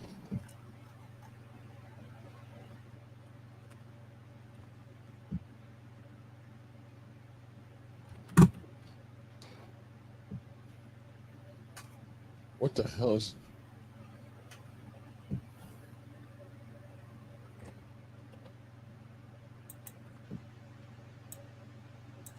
Yeah, let's do it like this, huh? Let's do this.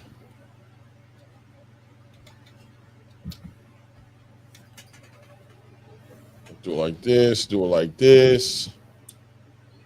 Let's do it like this.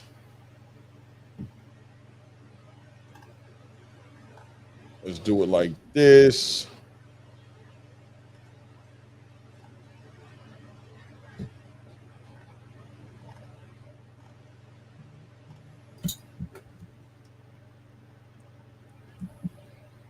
Try to find him and see if I can get on his if he's not on here, see if I can get him.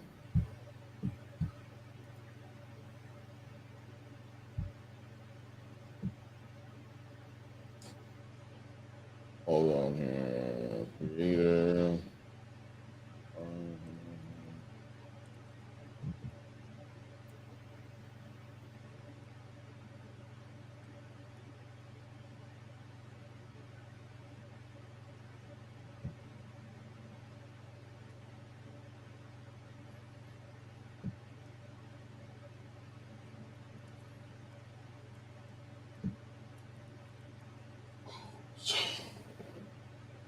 Yeah, he got a little time. I'm gonna give him a couple minutes, but now I'm gonna hit it again.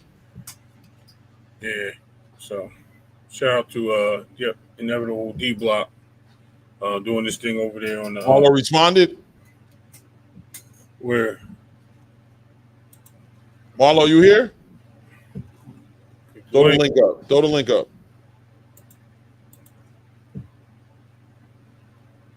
Click the link.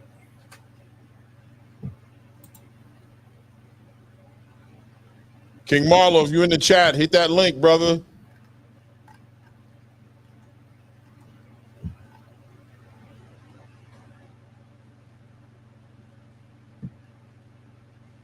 Yeah, he's here. I see you, King Marlo. Hit that link, brother. Hit the link. What you doing up here, Ross Clark? That's his other channel. King Marlo, hit the link. Hit the link. Yo.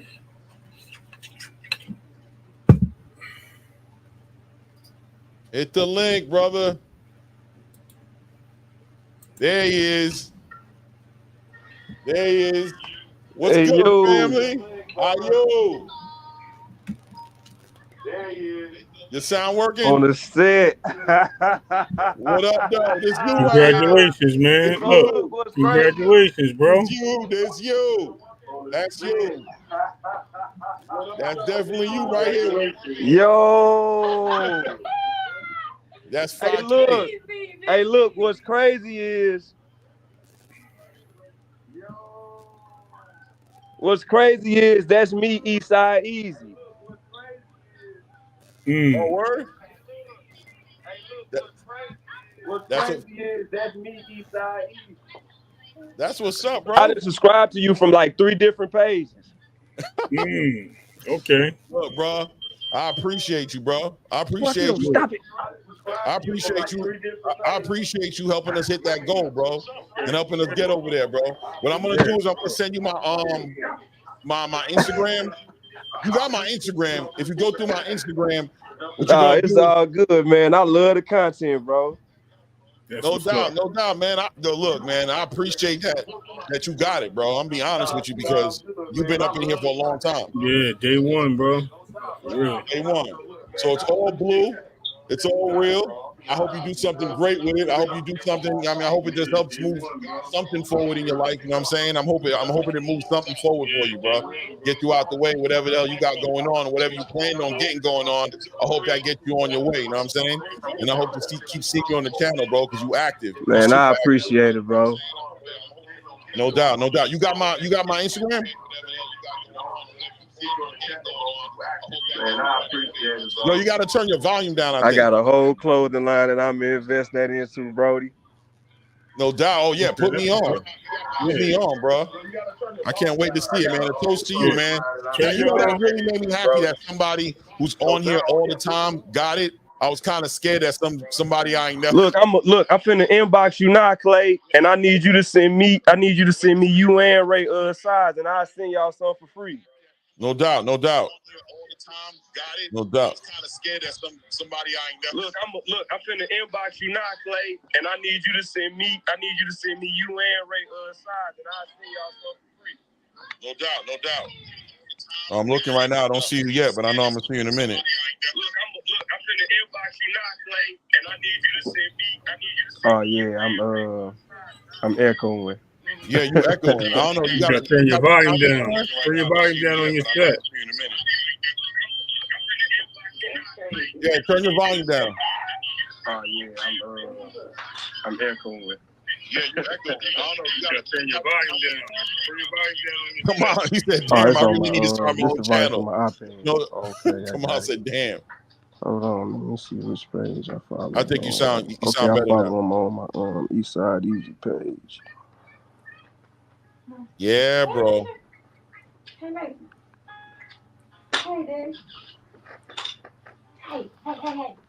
I don't see. I'm looking for. Did it come in yet? You know what I mean? He's going to Yeah, I got you right here. I found you. Yo, the page is gonna be I see you right here. Eastside Easy LLKC.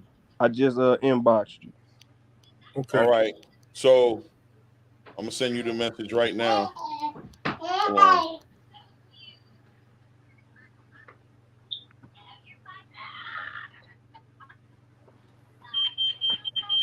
That's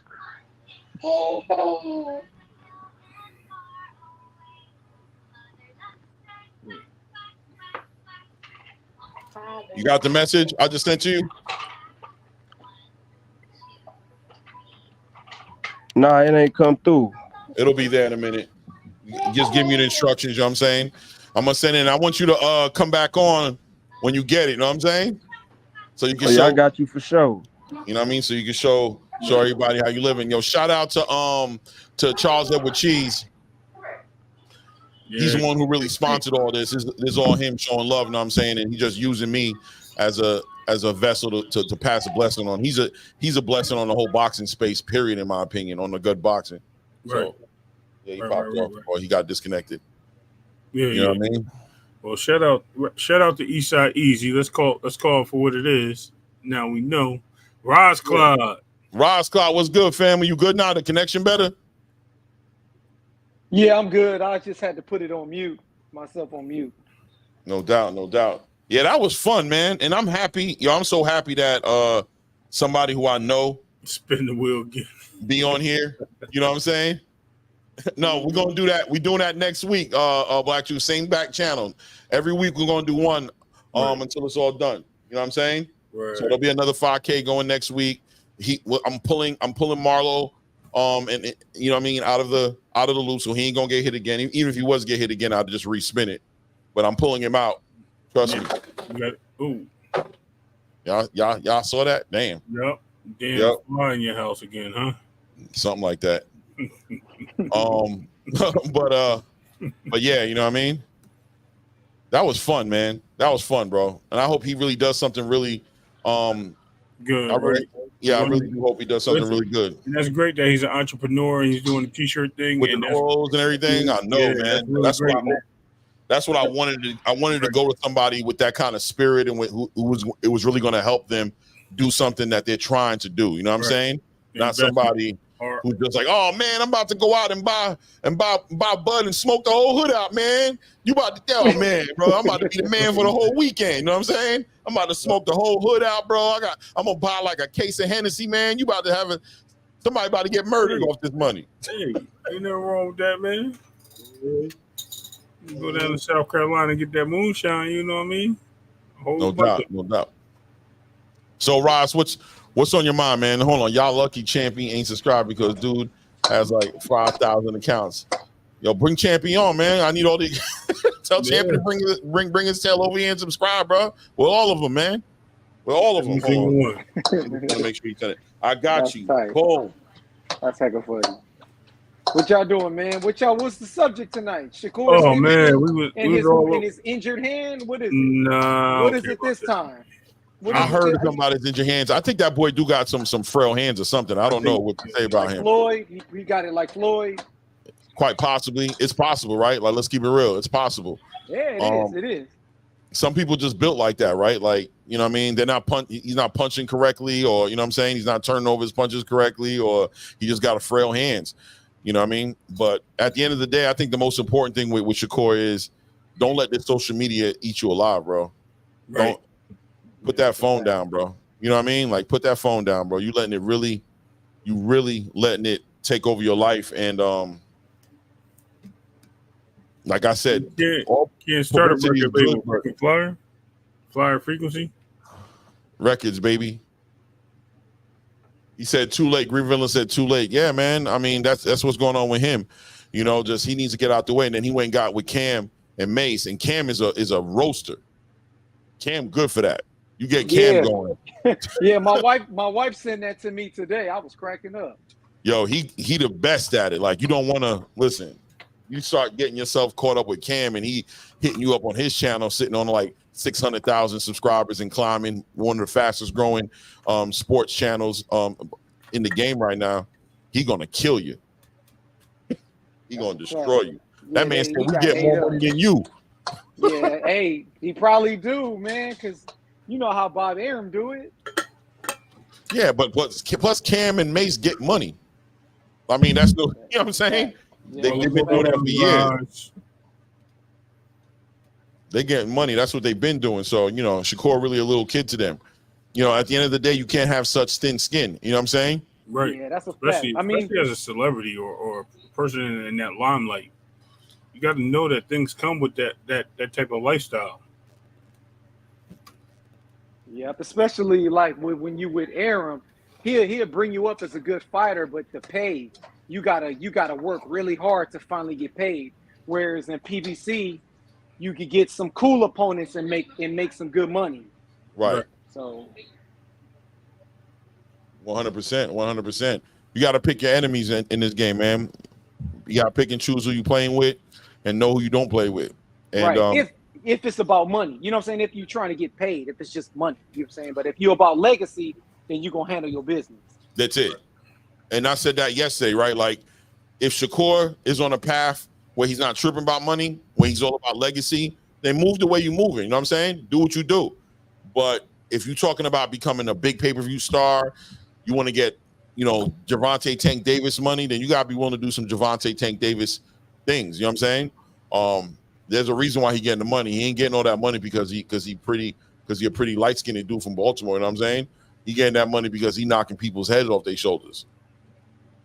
You know what I mean?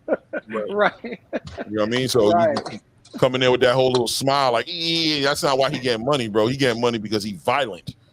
You know what I'm saying? That boy violent. You know what I mean? And you need to get violent. Here, taste it. That's a fact. Yeah, he's violent, man. And Shakur, you're not violent. You're just not violent, man. You know what I'm saying? Now, it's nothing for you to try come over here and try to get violent with me. You know what I mean? As a civilian, which, you know what I'm saying? I'm a civilian, so I never promised that I was going to box you. But I promised my wife I was going to make it home. You heard? Take that for whatever it's worth. I know, that's right. Yeah, agreed with that. I mean, we outside on a whole different energy. You don't want to mix it up with somebody like us. We civilians out here. We'll ruin your whole life. Right. All these dudes talking about punching this and punching that. Yeah, you're going to be punching the end of this barrel. Right. You need to stay out. You know what I mean? Don't let one of us out here mess your whole life up. You know what I'm saying? Like, we ain't worth it. You know what I'm saying? We doing our own thing. We fans, man. You get to quarreling with dudes out here who ain't on that same time. It can get different for you. You know what I'm saying? Keep it in the ring. Stay boxing. We fans of you. We like to watch you fight. You know what I mean? Yeah. What's your next fight, Shakur?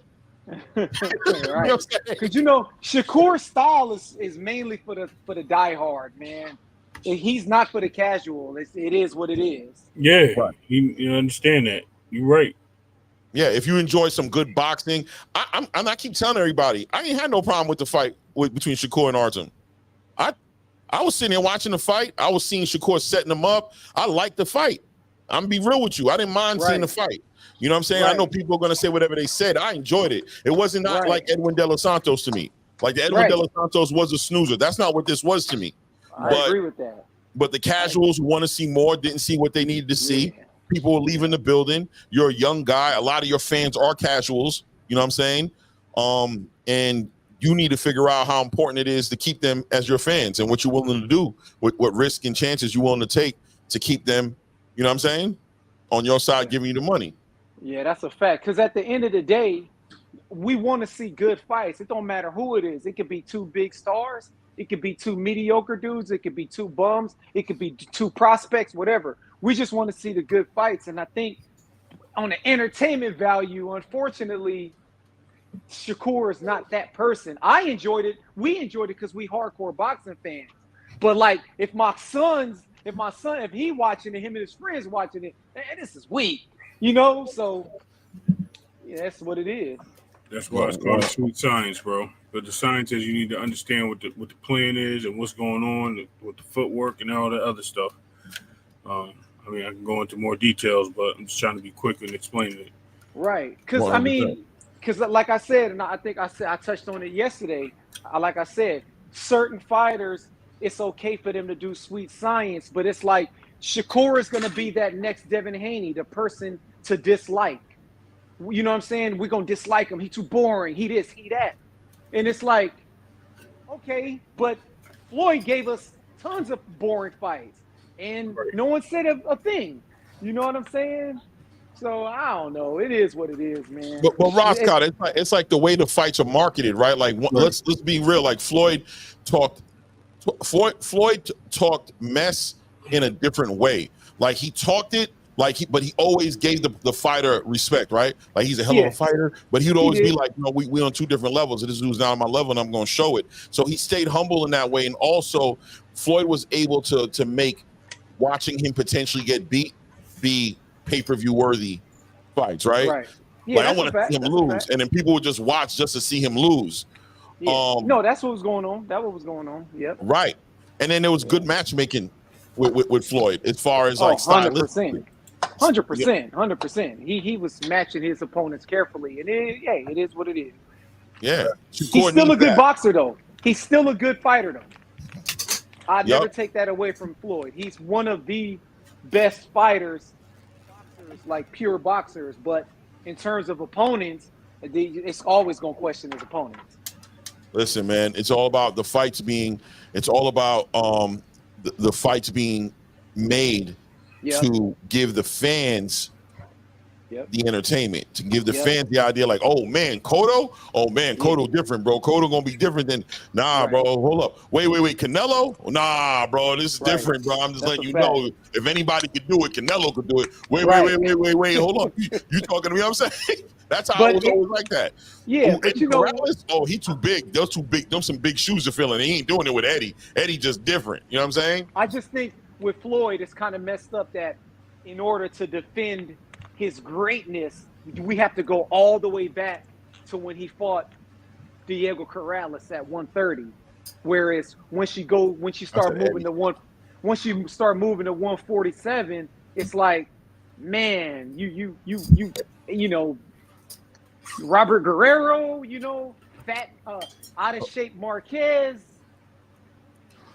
I don't know, man. I mean, it was the money time. It was the money era. That's another thing that Floyd had errors, right? And that's part of it. Like for me, I feel like Tank is going through another era right now. You feel me?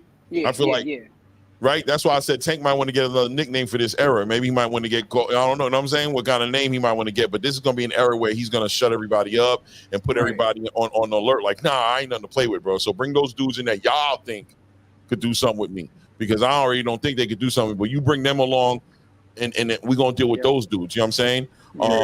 People like Shakur don't have an era. Their era is, you know what I mean? That's a fact. Because I mean, you know, I want to see all these guys mix it up. Like I want them all to recycle and fight each other like back in the days. Because styles make fights. Tank might be able to whoop one person, but can't whoop this person, and the person he can't whoop beat the guy that he couldn't beat. But you know what I'm saying? Yeah. He might beat everybody. Who knows? Like we want to see it. You know what I'm saying? Right. Yeah. 100%. Chi said, whose resume should I be looking at as the one? Who's got the resume? Right now? I like Floyd's resume though. Yeah, Floyd's resume is legit. It's just like the timing. Resume. It's just the timing. That's all. It's when he fought fighters. But people would be lying if they say his resume is weak. His resume is solid. Right. Because listen, I always say this. People talk about Floyd fight OG, you know, guys when it was older, past their prime or whatever. Canelo did it too. He fought old Cotto, old Mosley, a washed up Kirkland, a washed up Angulo. Like, he was doing it too. And nobody said anything. You feel me? So, you know, like, nah. I'm not going to do that. It's all good. Yeah, Pop Chop, I agree with you. Floyd ain't ducked nobody. I don't want to say Floyd ducked nobody, but I would say what Rod Scott said holds weight as far as the timing. I think he fought everybody when he was supposed to fight them, like when he, not like when we wanted, you know what I'm saying, fighting. When Floyd was supposed to fight somebody, he had a time period when he was going to fight you, and he fought them in the right time. Yeah. And that's a well-managed career at the end of the day. Do you guys remember when he was signed to Top Rank? Yeah. Do you guys remember when I don't know if you guys, maybe some of the older cats will remember this, but when Bob Arum had announced that he was going to try to make the Miguel Cotto fight at 140 with them two, you guys remember what happened with that? No, what happened? What happened with that was when he announced that fight, like, yeah, I'm going to try to make a big fight with Cotto and Floyd at 140, and you know what Floyd said? He owed me money. He's not paying me all my money. He needs to give me my money. I'm getting cheated out of my money. He straight ducked that fade. Yep. He ducked that shit. He ducked that Cotto quick as hell.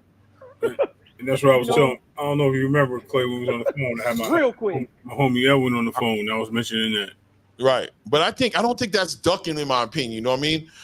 I think that these fighters get into a place sometimes where these fights have to get made, and these promoters get real spicy with their talk. Like they get real like. Sometimes you just gotta pull a boss move on a promoter and let him know like. But why he didn't say that when he was fighting? But why he didn't say that when he was fighting guys like DeMarcus Corley though? You know what I mean? Well, Miguel Cotto is definitely the challenge, right? Like at the end of the day, I remember back in the day, Floyd said, "Bro, if this guy can beat me, you guys think this guy can beat me? You guys got to pay me." You feel that's me? a fact. And I think Floyd was going to beat him. Floyd would have outboxed him, to me, in my opinion. Yeah. But you're not going to shortchange me. You're not gonna shortchange me. You're gonna give me what I'm supposed to get. You ain't gonna play with me and say and give me and paint this picture that you're giving me an opportunity. I'm giving you fuck you. I'm giving you an opportunity. You about to make a whole bunch of money, bro. You're gonna pay me what I need to get paid because I'm gonna show you better than I can tell you that I can go somewhere else and go get the bag. And yeah, people are gonna get mad at me and they're gonna say that I ducked them and they're gonna say I'm holding shit up. But at the end of the day, when I finally do put the fight together that I put together, the pay-per-view is gonna move. That's a fact. The needle's gonna move. You feel me? So stop talking to me like you're doing me a favor and start talking to me like I am who I am in the space. You know what I'm saying? And talk to me nice. And otherwise, I'll just make the whole world could be mad at me. I don't care. I'm still getting money. Man, shout out to Floyd, man, for coming in overweight versus Marquez. Special shout out to Mr. I train hard every week, every day. Shout out to Floyd, man. That boy in the back. That boy in the backyard cutting logs and shit. Your Floyd is an ill dude, bro. When it came to boxing, he was an ill dude. Outside of this boxing right now, what he doing, I don't know yet. I don't know how to really call it what I'm seeing him doing right now. But that man handled his business, man. He reshaped the whole sport. He got this. He ruined it to a degree because he created what we seen here today a little bit. Let's keep it 100. But at the end of the day, he set the trend. You know what I'm saying? I will say this. Yep, I will say this. Even though, like I said, he fought fighters at a certain time, and Manny Pacquiao did the same thing. Manny Pacquiao fought guys at a certain time at 147 too. Their era, to me, is better than this Sean Porter, Danny Garcia era. Like I don't think Sean Porter and Keith Thurman, none of them dudes would beat a prime Mosley or a prime Floyd. You know what I'm saying? Like, or even Vernon Forrest. Like, I think Vernon Forrest would wash Sean Porter. You know what I'm saying? Like that era was better to me. Yeah. I agree with you. I think Vernon would have did him dirty too. So, where you hold your weight with Paul Williams and Floyd Mayweather? Paul would have whooped him, in my opinion. You think Paul would have got at Floyd? Oh, yeah. He would have beat him. Yeah, he would have beat him. Yeah, he was Floyd, gifted. He would have beat him. He too tall, too lanky. Tall, yeah, long arms, tall. Tall, too lanky. I mean, we could go back to the Quintana's fight. Floyd not gonna fight like Quintana. And then we saw what happened in the rematch when Quintana's fought. Knocked him out, what, second round? Second round? Too busy. He would have been too busy. Jab, long jab, constantly punching. He would have beat Floyd on points. Yep. He'd have been. But to me, that's he a weight bully. Like, Paul Williams was a weight bully. So, like, I don't even count that. Like, he would have been way too big for Floyd. Way too big. Can you imagine Manny Pacquiao, little ass fighting Paul Williams? He'd have got his ass. He'd have whooped Pacquiao. Like, come on, knocked his block off. Right. Like, you know what I'm saying? So, that's why I brought him up. Yeah, but it is a Williams did out his own mouth say that fight was never going to take place. Like, there was never no talks. It was never no negotiation. So all that talk about Floyd ducking him, no truth to it because Paul Williams said it was never going to happen. But on the flip side, and I remember Blood Boxing talked about it because we all remember when it happened. Before his accident, he said the whole opposite. So we don't know what the truth is. Yeah. Facts. He said, Floyd, Frequent said Paul Williams ain't beating no damn Floyd, and Ross no damn well he won't put money on it. I think Paul was. I think Paul could have beat. Paul would have destroyed Floyd. I mean, it's a fantasy matchup, so none of us is wrong. Right, but I think Paul Williams was a big threat. Yeah, he would have destroyed Floyd, bro. He was too fast and too strong. Yeah. Pause. Yeah, I mean, I don't know. It is what it is. Like I'm gonna tell you right now. I don't know if Sugar Shane beating Bud. Bud is a generational talent. He goes from generation to generation, bro. He's just nice like that. He's special cloth, bro. At 140, yes. 147, no. Maidana would never do Paul Williams like he was doing Floyd. Paul Williams would have beat the crap out of Maidana. Yeah, I think he would have gave him all he could take, all he could handle. He would just been feeding him the whole fight, just feeding him and feeding him until he just faded away. Yeah, because he's gonna keep coming forward, and Paul gonna keep punching him in his. You know what I'm saying? And he a natural 140. Maidana natural 140. He ain't gonna be able to beat no damn Paul. Paul Williams is going to be coming in fight night win 185 at 47. Like, Right. hell nah. He was getting whooped. Right. I agree. But yeah, you're right about Crawford, though. He's special. I think he is. I think he really is. Yeah, he's one of those dudes you could see fighting a lot of people, bro, outside of his era, in his era. You can just see it. 100%. I could see him. He's good. He's good. Yeah. But Bud's just gonna find a way, Sean. I'm gonna be real with you. He's gonna find a way. That's just who he is. Against a prime Mosley? That one, man. That's a good fight. That's a good fight. That's what it is. It's a good fight. That's a good fight. It's hard for me to say that. I don't know if he could beat. Can he beat De La Hoya, Trinidad? I think he beats De La Hoya. Ike Cortez? I don't know, man. How would he beat De La Hoya? You think he'd stop him? De La Hoya chin is solid. I don't know, man. I don't know. It's a good fight. It's a good fight. No doubt. Timing is everything in those fights, man. Timing is everything. Remember, Bud could have caught Bud when he first got to 147, and that could have been a different. They could all be different matchups. Yeah, I mean, let's not forget. Oh, I had my boy doing the Michael Jackson dance on the Wiz. So, what if Trinidad connect on him with a left hook? We don't know. Yeah, we don't know. That would have been a tough fight for Bud. Yeah, it's been a tough fight for Bud. What do you think about Shakur and where he's going? What you mean, his career wise? Well, promotion, his next step. Who do you think he's gonna sign with? Who are you leaning towards? It happening, or what outfit? You know, whether it's gonna be Eddie Hearn, is it gonna be? I don't know. I think he should go to Eddie Hearn, because then we could get some other fights outside of America.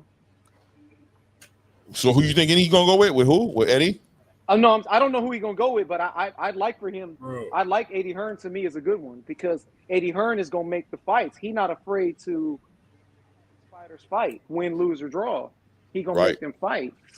You know, if he feel like they ready, he gonna make them fight. You know, I mean, Eddie Hearn. Look what he did to Kell Brook. That was fucked up. He put Kell Brook in the wolves. Threw him in the wolves. With somebody he shouldn't be with. But he made that. Are you talking about that fight with Harold, or are you talking about with GGG? With GGG, like that. With Triple G, yeah. That was messed up. Like you paid him some money. Like you wasn't gonna win that fight. Right.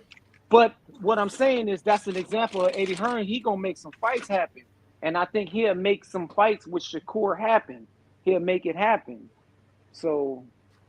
I agree. I think he can do it. Yeah. It's top ranking. It's a degree of separation from Turkey. And I think Terence is building that relationship up over there. The way I don't know, the way Shakur talking, it's like he already got it mapped out. You know what I'm saying? Like he burning bridges like it don't matter. Like he talking freely, he don't care. And then you got Terence in the background, like, yeah, talk to him, little bro. They talking about you, talk to him. It's like, where all this coming from? Where this confidence? Why you a free agent? Why you talking like that? I don't know. I thought you would try to be a little bit more like humble. Right. You know that's true. That's true. I'm y'all go ahead. I'm on mute. I'm eating. All right. I don't want to be smacking, but I'm still here. Okay. No doubt. Oh. Let me see. She said, I know Boots is good, but he really ain't fought nobody. Yeah, but it's one of those odd test things with Boots. It's like Abdullah, right? Like you just kind of know who he is. It's just a matter of time before he gets a fight that he needs to get to show the world for the people who are going to question it. Boots is really him. Matchmaking, you know what I'm saying, has got him in his situation. That's why me and Ray always talking about it, like, yo, family, just go to 154, bro. Go to 154 and fight these dudes, bro. And just shut everybody up. Because that's always going to come up. That's always going to come up. Who is he fought? And they're going to say the same thing at 147. When he beat up Stanionis, they're going to be like, there ain't nobody. When he beat up Brian Norman, they're going to be like, yeah, Brian Norman, a young bull, bro. Of course he was going to do that to him. They're going to say that to him. He needs to go into the Lions Den with the people who is going to, the Errol Spences, the Terence Crawfords, the Virgil Ortizes. He needs to get up there at 154 and show out up there. Think he'll throw Shakur in with Boots? I don't know about that. I mean, if he do, it better be worth the money. value of the fight. Yeah, Shakur gonna get beat up. Yeah, destroyed. You gonna get beat up. Unfortunately, I don't hate to. I know if he's hearing this, he's like, "What? You guys sleeping on it?" Look, bro, don't say nothing crazy, bro. You feel me? Just stay over there at 135 and keep rep. Don't say nothing crazy and try to prove nothing to us, bro. Because you go up there playing around with Boots, bro. Listen, bro. You don't got nothing to prove to us, bro. Leave Boots the hell alone, bro. Leave him the hell alone, bro. You don't got nothing to prove to us, bro. But hey, if you guys line the fight up, I'm definitely gonna watch it. I promise you that. That's a fact. So don't let me hold you, brother. Y'all think Boots is really that dude though? Yes. I think so too. I ain't gonna hold you, bro. Yes. I really just think he's him. I really just think. I mean, I just think that boy's talented. He's disciplined. He's got what I see in Abdullah Mason. He got that team around him. That's just gonna keep him 100. That's just gonna keep him 100, bro. He's not falling for the okie doke. You ain't gonna trick him out of his spot. Yo, salute. The Ross bounce, I guess, right? It's a cool hand. What's good, family? What's good? This Pop Shop. Oh, Pop Shop, what's good, family? What's going on? How you? Enjoying it, man. No doubt. You got something you want to contribute to the top? How you feeling? Man, look. Boxing lit. Like I say, boxing lit. We got all kind of combinations and everything going on right now. Yes, sir. And I don't know if you go ahead. Well, I was gonna say, yeah, just to add on to what you're saying, we've got Turkey al-Sheikh. In my opinion, I think Turkey has made these other promoters step up. Am I crazy, or are they understanding like, yo, let's put our best game forward, because this dude is just a threat to make fights that you guys are supposed to be making. He's letting it be known, like, if you guys don't put the effort into making these fights, I'm gonna step in and snatch these fights from you and put them together. Yo, to me, ever since I've been hearing his name pop up on the scene, the more and more I feel like he's like a real a boxing enthusiast, understands the matches. He want to see real fights. All this commercialized, want to keep you old, all of that's out the door. I mean, I've been watching boxing from a long time ago. Lightning Lonnie Smith from back in the day. You know what I'm saying? Coming in with the USA flag shorts. You know what I'm saying? So when I hear guys say casual fans and all that, I mean, you want to give a fan a label, but a fan is a fan. You like what you see. This is a new era. Things is different. You know what I'm saying? But when it comes to a fighter, if I see a fighter that can fight, I want to see you fight. I don't care about you got an O or how you got beat. If you can fight, I want to see you get in the ring. I know they gotta think about their bottom line, but when it comes down to it, if you're a fan-friendly fighter, we want to see you fight, because look at Pitbull Cruz. When he come in the ring, he coming in the ring ready to go. He don't care who it is. He got that forward, style, and they come out to see him. Everybody. Yeah. Tim Bradley kind of spoke a little bit towards something that, I've spoken about in the past. And I think we all have had this conversation when you look at these fighters and you think about, look at James Toney, look at Buster Douglas, look at Riddick Bowe, and I'm giving you these examples of fighters who their business didn't match their heart in the ring, right? Like what they were willing to do in the ring. And to a degree, you have to respect a boxer who is about his business, who understands that the future of boxing for him is a certain window for him to capitalize, make as much money as he can make, and also at the same time put legacy in there, right? So when these fighters are putting these fights together and trying to figure out what they're going to do, money's always going to be the big thing, because they're getting hit upside their head. You look at Shakur Stevens and people are telling him take chances and get hit in his head. I could see why that would sound kind of stupid to him. You know what I'm saying? Well, he's just like, yeah, bro, so you want me to sit here and take these chances, get concussed up in here every other night so you guys can cheer me on, but when I'm 42 years old, 43 years old, and I can't even drink my coffee without spilling some on me because my hands are shaking, y'all not going to sit there and say, let me hold you down. So nah, bro, I'm not going to volunteer my grill piece, you know what I'm saying, to get hit like a speed bag up in there. We're going to have to balance this out.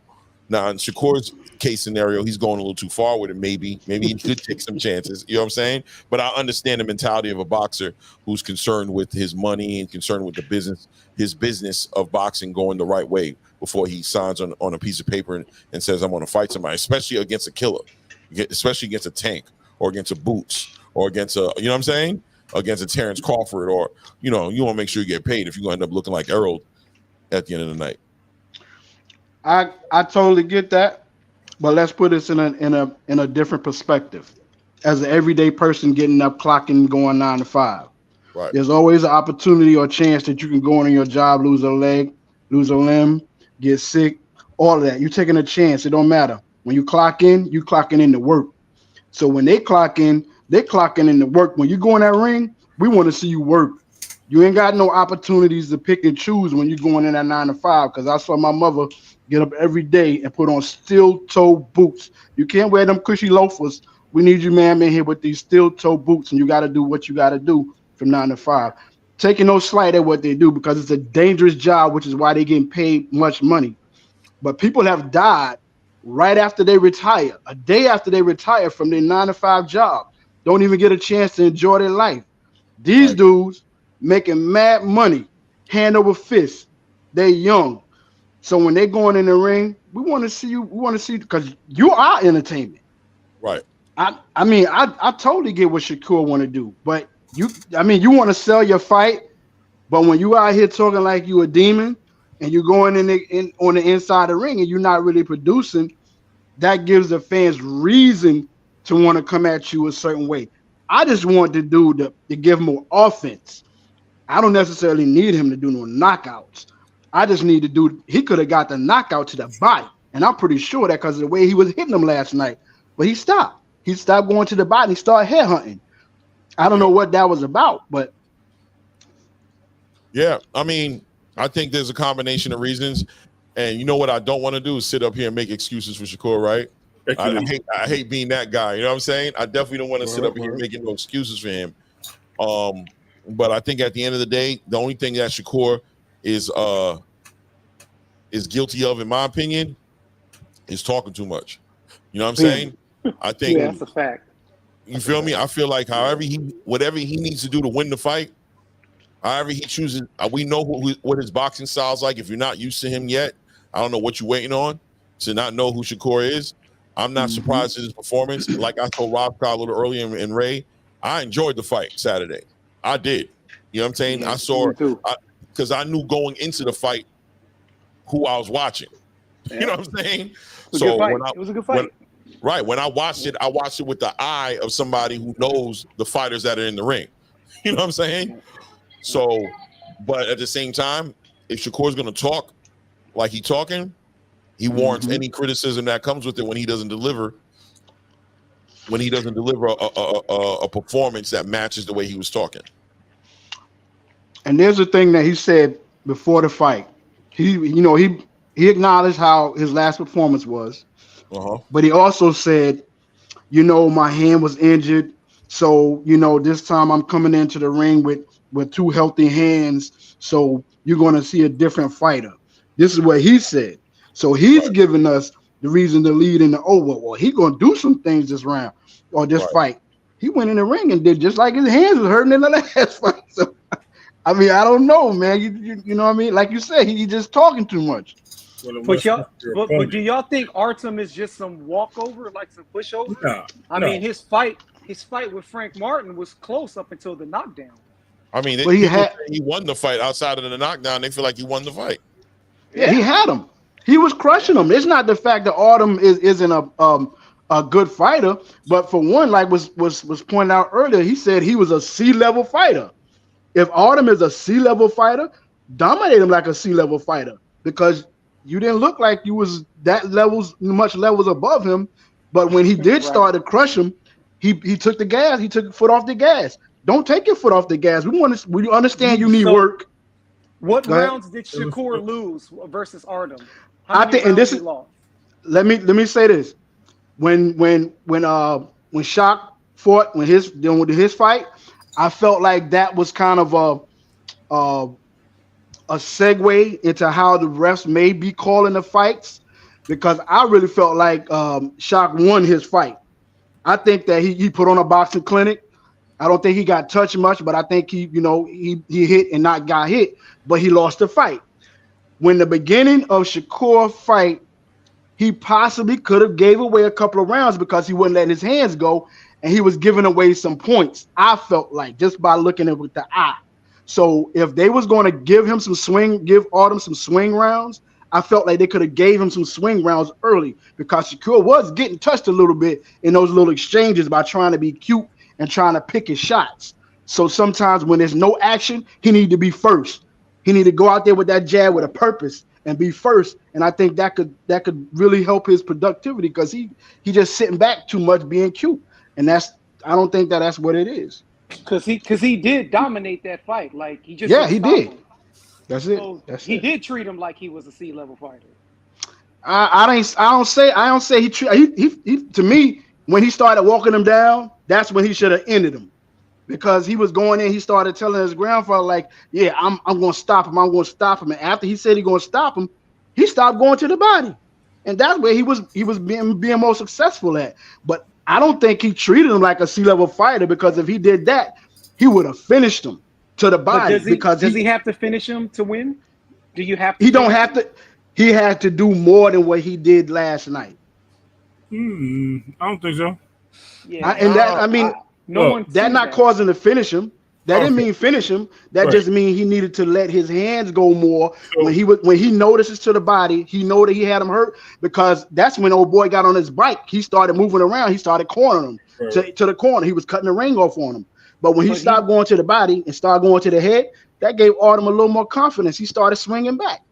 But when he started swinging back, it was already too late. He was already down on the scorecard. Yeah, I'm not disputing that. All I'm saying is let's look for instance when you see Crawford in the ring. Crawford may get knocked down, he may get shook. But when he finds that he has a fighter hurt, he finishes him. And Shakur had the opportunity to finish that guy. It don't seem like he understands when he has a guy finished or hurt. He could have did that last night. All right, so two things. I don't agree with that so much, and we also have to recognize that the opponent. We're taking so much credit away from Shakur. What credit are we giving to the opponent of Shakur? That's what we have to really look at because we're basically saying that Artem Hartonen was a nobody. Was he? No, because he did the same thing with Frank Martin. If not, he did a better performance against Frank Martin. It was harder for him to hit Shakur. Yes, Shakur didn't give us what we wanted for a fight, but that has nothing to do with it. He has an opponent in front of him that he's dancing with. That dancing partner was very slick and able to get into angles to make it hard for Shakur. Shakur was still hitting him with shots. Shakur was landing his punches. Shakur was still sitting there and moving defensively. It wasn't like it was a one-sided butt whooping. Excuse me, I almost burped. My bad. I had to drink a lot of water, but anyway, it was a one-sided butt whooping. Yes, it looked worse than what it was because it wasn't the fight we were excited to see. But do you take the credit away from Artem for being in the ring, making it a difficult fight, making it so that Shakur had to play on the back foot more than he needed to, though he did stay there and had a high connect rate on Artem. So that's what we have to give credit where credit's due. Yeah, no, and I also want to add to that to say that at the end of the day, Shakur's one of them people who's not going to chase a stoppage. He's just not going to do it. He's not going to chase it. And I want to be clear about what I mean by chase it. In other words, like I saw Green Villain mention that he's talking about him being a hurt fighter. He's not going to jump on a hurt fighter the way a Tank will or a Terence or a Canelo will. He's not. That's just not who he is. And he has to be true to himself. It's just you got to know who he is going into this fight. You have to be a fan of Shakur Stevenson or at least have an understanding of who this guy is, and then know what you're looking at and what you're looking for in the fight.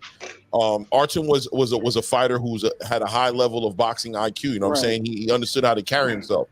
Once he got hurt, he understood how to not get stopped. He wasn't just going to get stopped, and Shakur wasn't going to overextend himself to Shakur wasn't going to overextend himself to chase him down and cut the ring off and make those things happen. Now, listen, I keep telling you guys, the way he talked, he should have you know what I'm saying? He should have chased him down because of the way he talked. If he didn't talk that way, it wouldn't have been no big deal. Okay, but could that be him just trying to sell the fight? No, that's 100% him just trying to sell a fight. But he also has to understand that people are going to hold that against him after a while. Right. When you consistently do that, it's also fair and warranted for people to criticize you for it. I understand why he did it, but at some point, you're going to start getting criticized for it. Yeah. And people will do shit like walk out the ring, walk out of the building in round 9. You know what I'm saying? Because I think people use the term like nobody. A lot of people use that nobody, bums or whatever, this is that. But sometimes you could get in the ring against someone who we all would consider a bum, and he could give you a hard fight. I mean, it happens. It happens. And I think, the Claggett is, for instance, the perfect example of that. People are so fixed on T.O.'s performance and didn't give any credit to the guy who gave him a hard fight. Right. Like, you know what I'm saying? It's like throughout, like I said, throughout history. Like, I mean, for instance, have any of you guys ever heard of a boxer named Kevin Howard? Who? Kevin Howard. Have you guys ever heard of Kevin Howard? Was it? Yeah. Nah, he fought at 147. He fought at 147. Okay, he put Sugar Ray Leonard on his ass, dropped him. He was a nobody. He was a nobody and gave Sugar Ray Leonard the fight of his life. Guess what? He was a nobody. It happens. Yeah. And How did he lose? How did he lose, if I'm not asking? I believe it went to decision. I believe it either went to decision or it stopped him. I can't fucking remember. But my point is, it ended up being a hard fight. It ended up being a hard fight against a nobody. It happens. And I think he stopped him. But at the end of the day, yeah, he stopped him. He did that. But Sugar Ray Leonard is Sugar Ray Leonard. That's there you go. Shakur. I know. And Shakur is Shakur. He doesn't have to fight like Sugar Ray Leonard. He got to fight like Shakur. And that's why the more reason I want to see Frank Martin and Shakur. Because Shakur, matter of fact, Frank Martin, if he fights the fight that he fought with Tank, which he was a little more aggressive than we might have thought, he may give Shakur some problems. Because if we want to give some credit and kudos to our Artem, if we want to give him some credit, you also got to give some credit to Frank too. So if you want to give some Frank the credit, then we got to say, well, Shakur might be just downplaying Frank a little bit more than what he has, because he didn't call Frank a C-level fighter, some garbage. He ain't on his level. I think that he give him some problems. If Artem gonna give him some problems, most definitely Frank will give him some problems. Well, we got to see it to believe it. Yeah. And I believe it. Because they present triangle theory, though. We can't. That's triangle theory, exactly.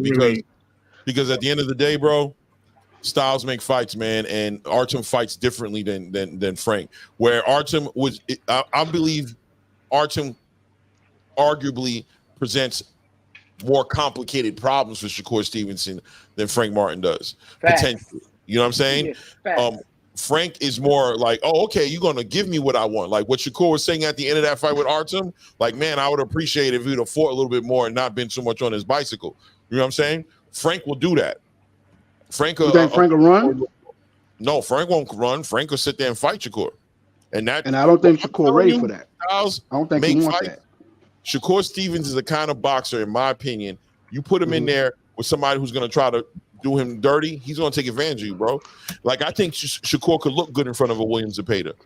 I think Shakur could look good in front of an Esau Cruz. I think Shakur could look good in front of a Tank.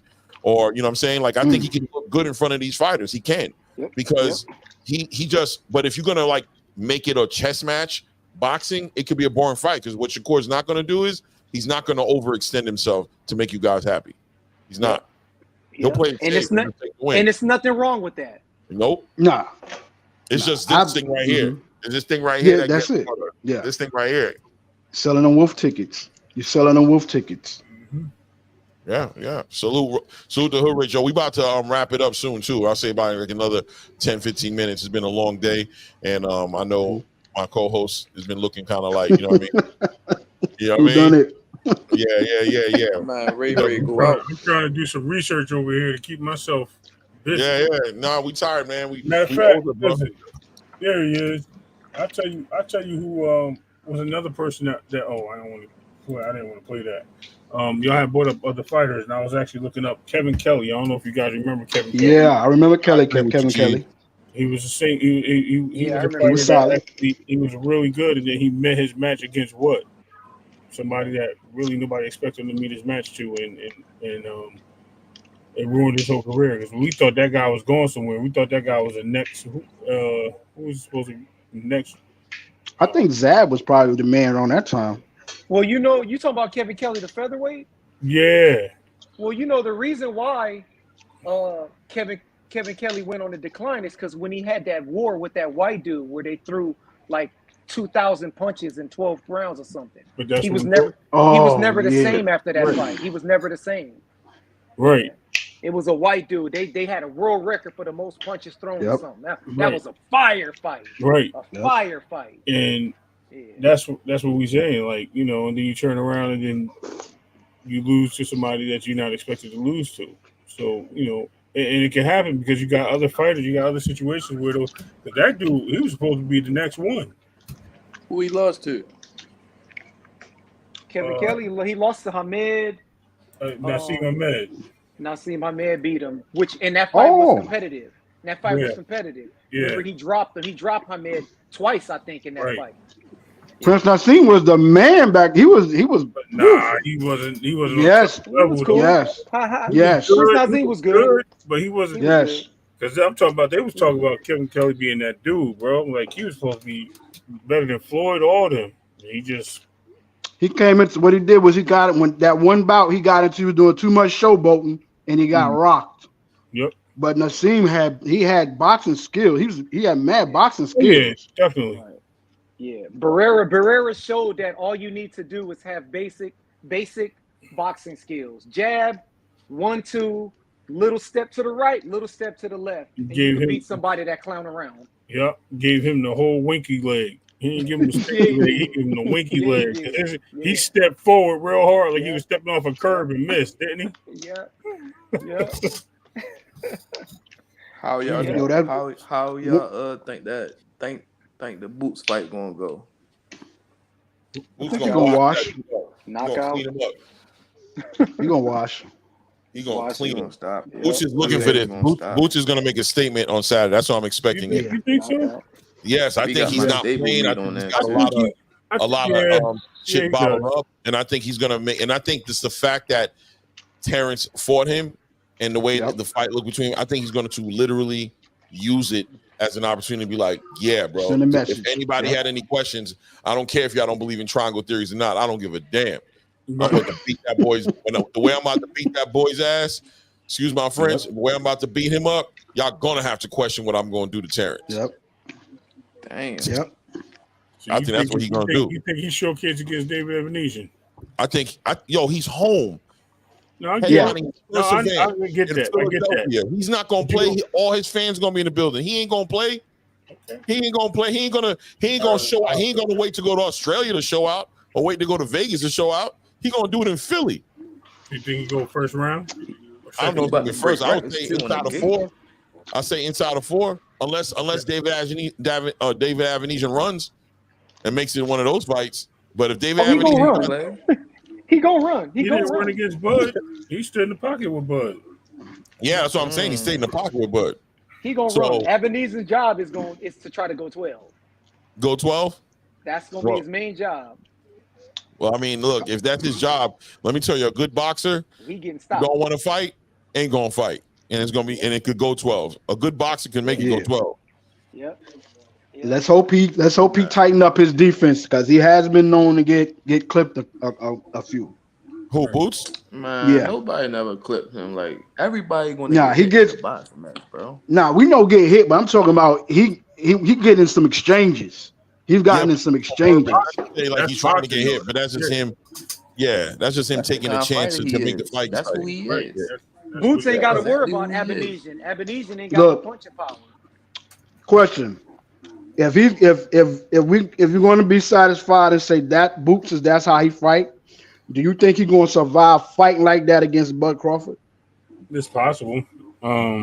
Maybe he takes it more technical. Like, that's a like good that. fight. No. It's too bad we ain't gonna never see it. That's a good fight. Too bad we ain't gonna never see it. I feel like we gonna get it. Though, we'll see it. I feel like we're gonna see it. We're gonna get it. And he gonna be 39, almost 40 years old. Nah. Right, we're never gonna see the fight that we want to see, which is a prime Bud against a prime Boots. Green Villain said Virgil Ortiz and Bahachuk gonna be a good. You right, bro. I think that's a sleeper. I think that fight's gonna be a real good fight. That's a good one too. Yeah, I agree. That is. That's a sleeper. I don't even know how to pick on that one. That's a real good one. Yeah. That's a fact. Y'all see Green Villain's comment? Boots ain't gonna never fight. Bud ain't gonna never fight Boots. I agree with that. I don't think that fight gonna happen. Why y'all think Bud hadn't given up his belt yet? Oh, because he was just using it to leverage. He's gonna give it up on August. Yeah, he's gonna give it up. Yeah, he's gonna give it up. He's gonna give it up. He's gonna give it up. He still needs to. He still needs to go into 154 as a world champion in another weight class. Right. Yeah. This is. I'm gonna say this, and I'm gonna be back, but I'm gonna say this. I think that he's holding these belts because if Canelo don't come through, he going back down and fighting Boots. He ain't going to 147. Well, Canelo is fighting. Boots gonna come up. Boots gonna come up. But Boots is coming up, then he don't need the belts. Right. What I'm telling you is he's holding on the belts just until that night happens, because at the end of the day, just in case for some reason that fight don't happen, he gonna keep his teeth on that WBO mandatory. You know what I'm saying? To fight the winner between Sebastian Fundora and Errol Spence. He just holding on to it until that night, bro. He gonna let go that night. Everybody in the 147 gonna become regular champion. Got you. That's what I believe. But we're gonna see. I mean, though, like if that fight don't happen, though, y'all hear me? Yeah. No. I mean, no. Like if that fight don't happen, the next big fight for him is Brian Norman. For who? For Boots? Yeah. Gotta be. Boots fight Brian Norman, but I heard Brian Norman trying to kind of like don't want no smoke with Boots because they supposed to be like friends or whatnot. But I mean, I hate that friendship shit. That friendship shit is going at the undisputed and Brian going at the undisputed. You feel me? They going to bump into each other, friends or not. That friendship shit is stupid. Brian Norman. Muhammad Ali fought a whole bunch of his friends. Yeah, and Mike Tyson said, "If you got love for me, fight me." That's right. Right. You my friend. You should fight me. You feel me? Yeah. Let's make money together. Yep. Don't tell me you love me. You don't want to give me no money, bro. I ain't hearing that shit. You know what I'm saying?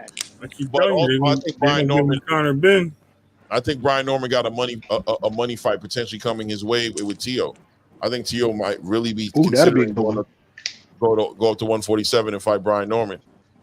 That'll be good. Especially if he's serious about fighting Terence. He would move up in weight. I think he's gonna lose that fight against Brian Norman, but I don't know. We'll see. I think so too. That's another showman. Tio definitely a showman. Yeah, but he don't got no game plan. No.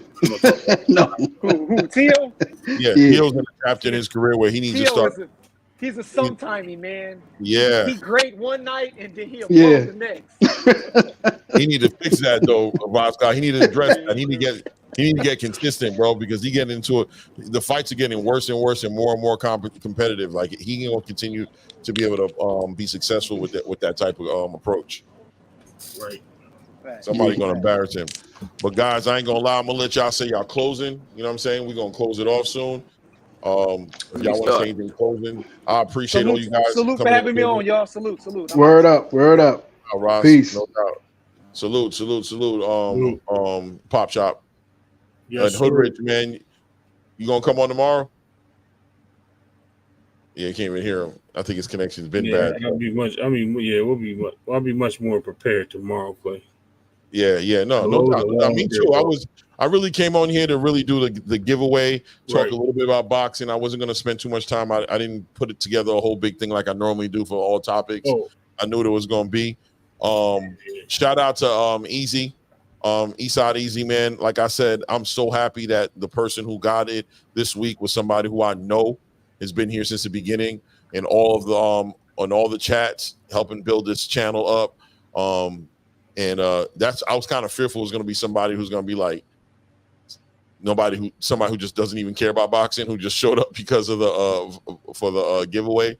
So that made me happy. It made me even more happy to hear that he had a whole clothesline that he's putting together and that he has a plan and that this is actually going to help him do something great. That's what I wanted to be part of, something to help push somebody else's dreams forward. So I'm super excited about getting this out. I'm gonna reach out to you tomorrow, Eastside, give you Eastside, to give you all the information you need, so you know how we're gonna do this. And Eastside will be back on here, showing, improving, right? That we doing it.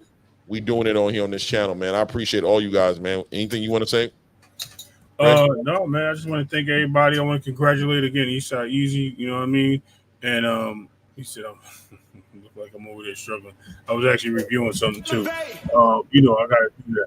But yeah, man. Thank you, congratulations, and thank you all for being a part of this.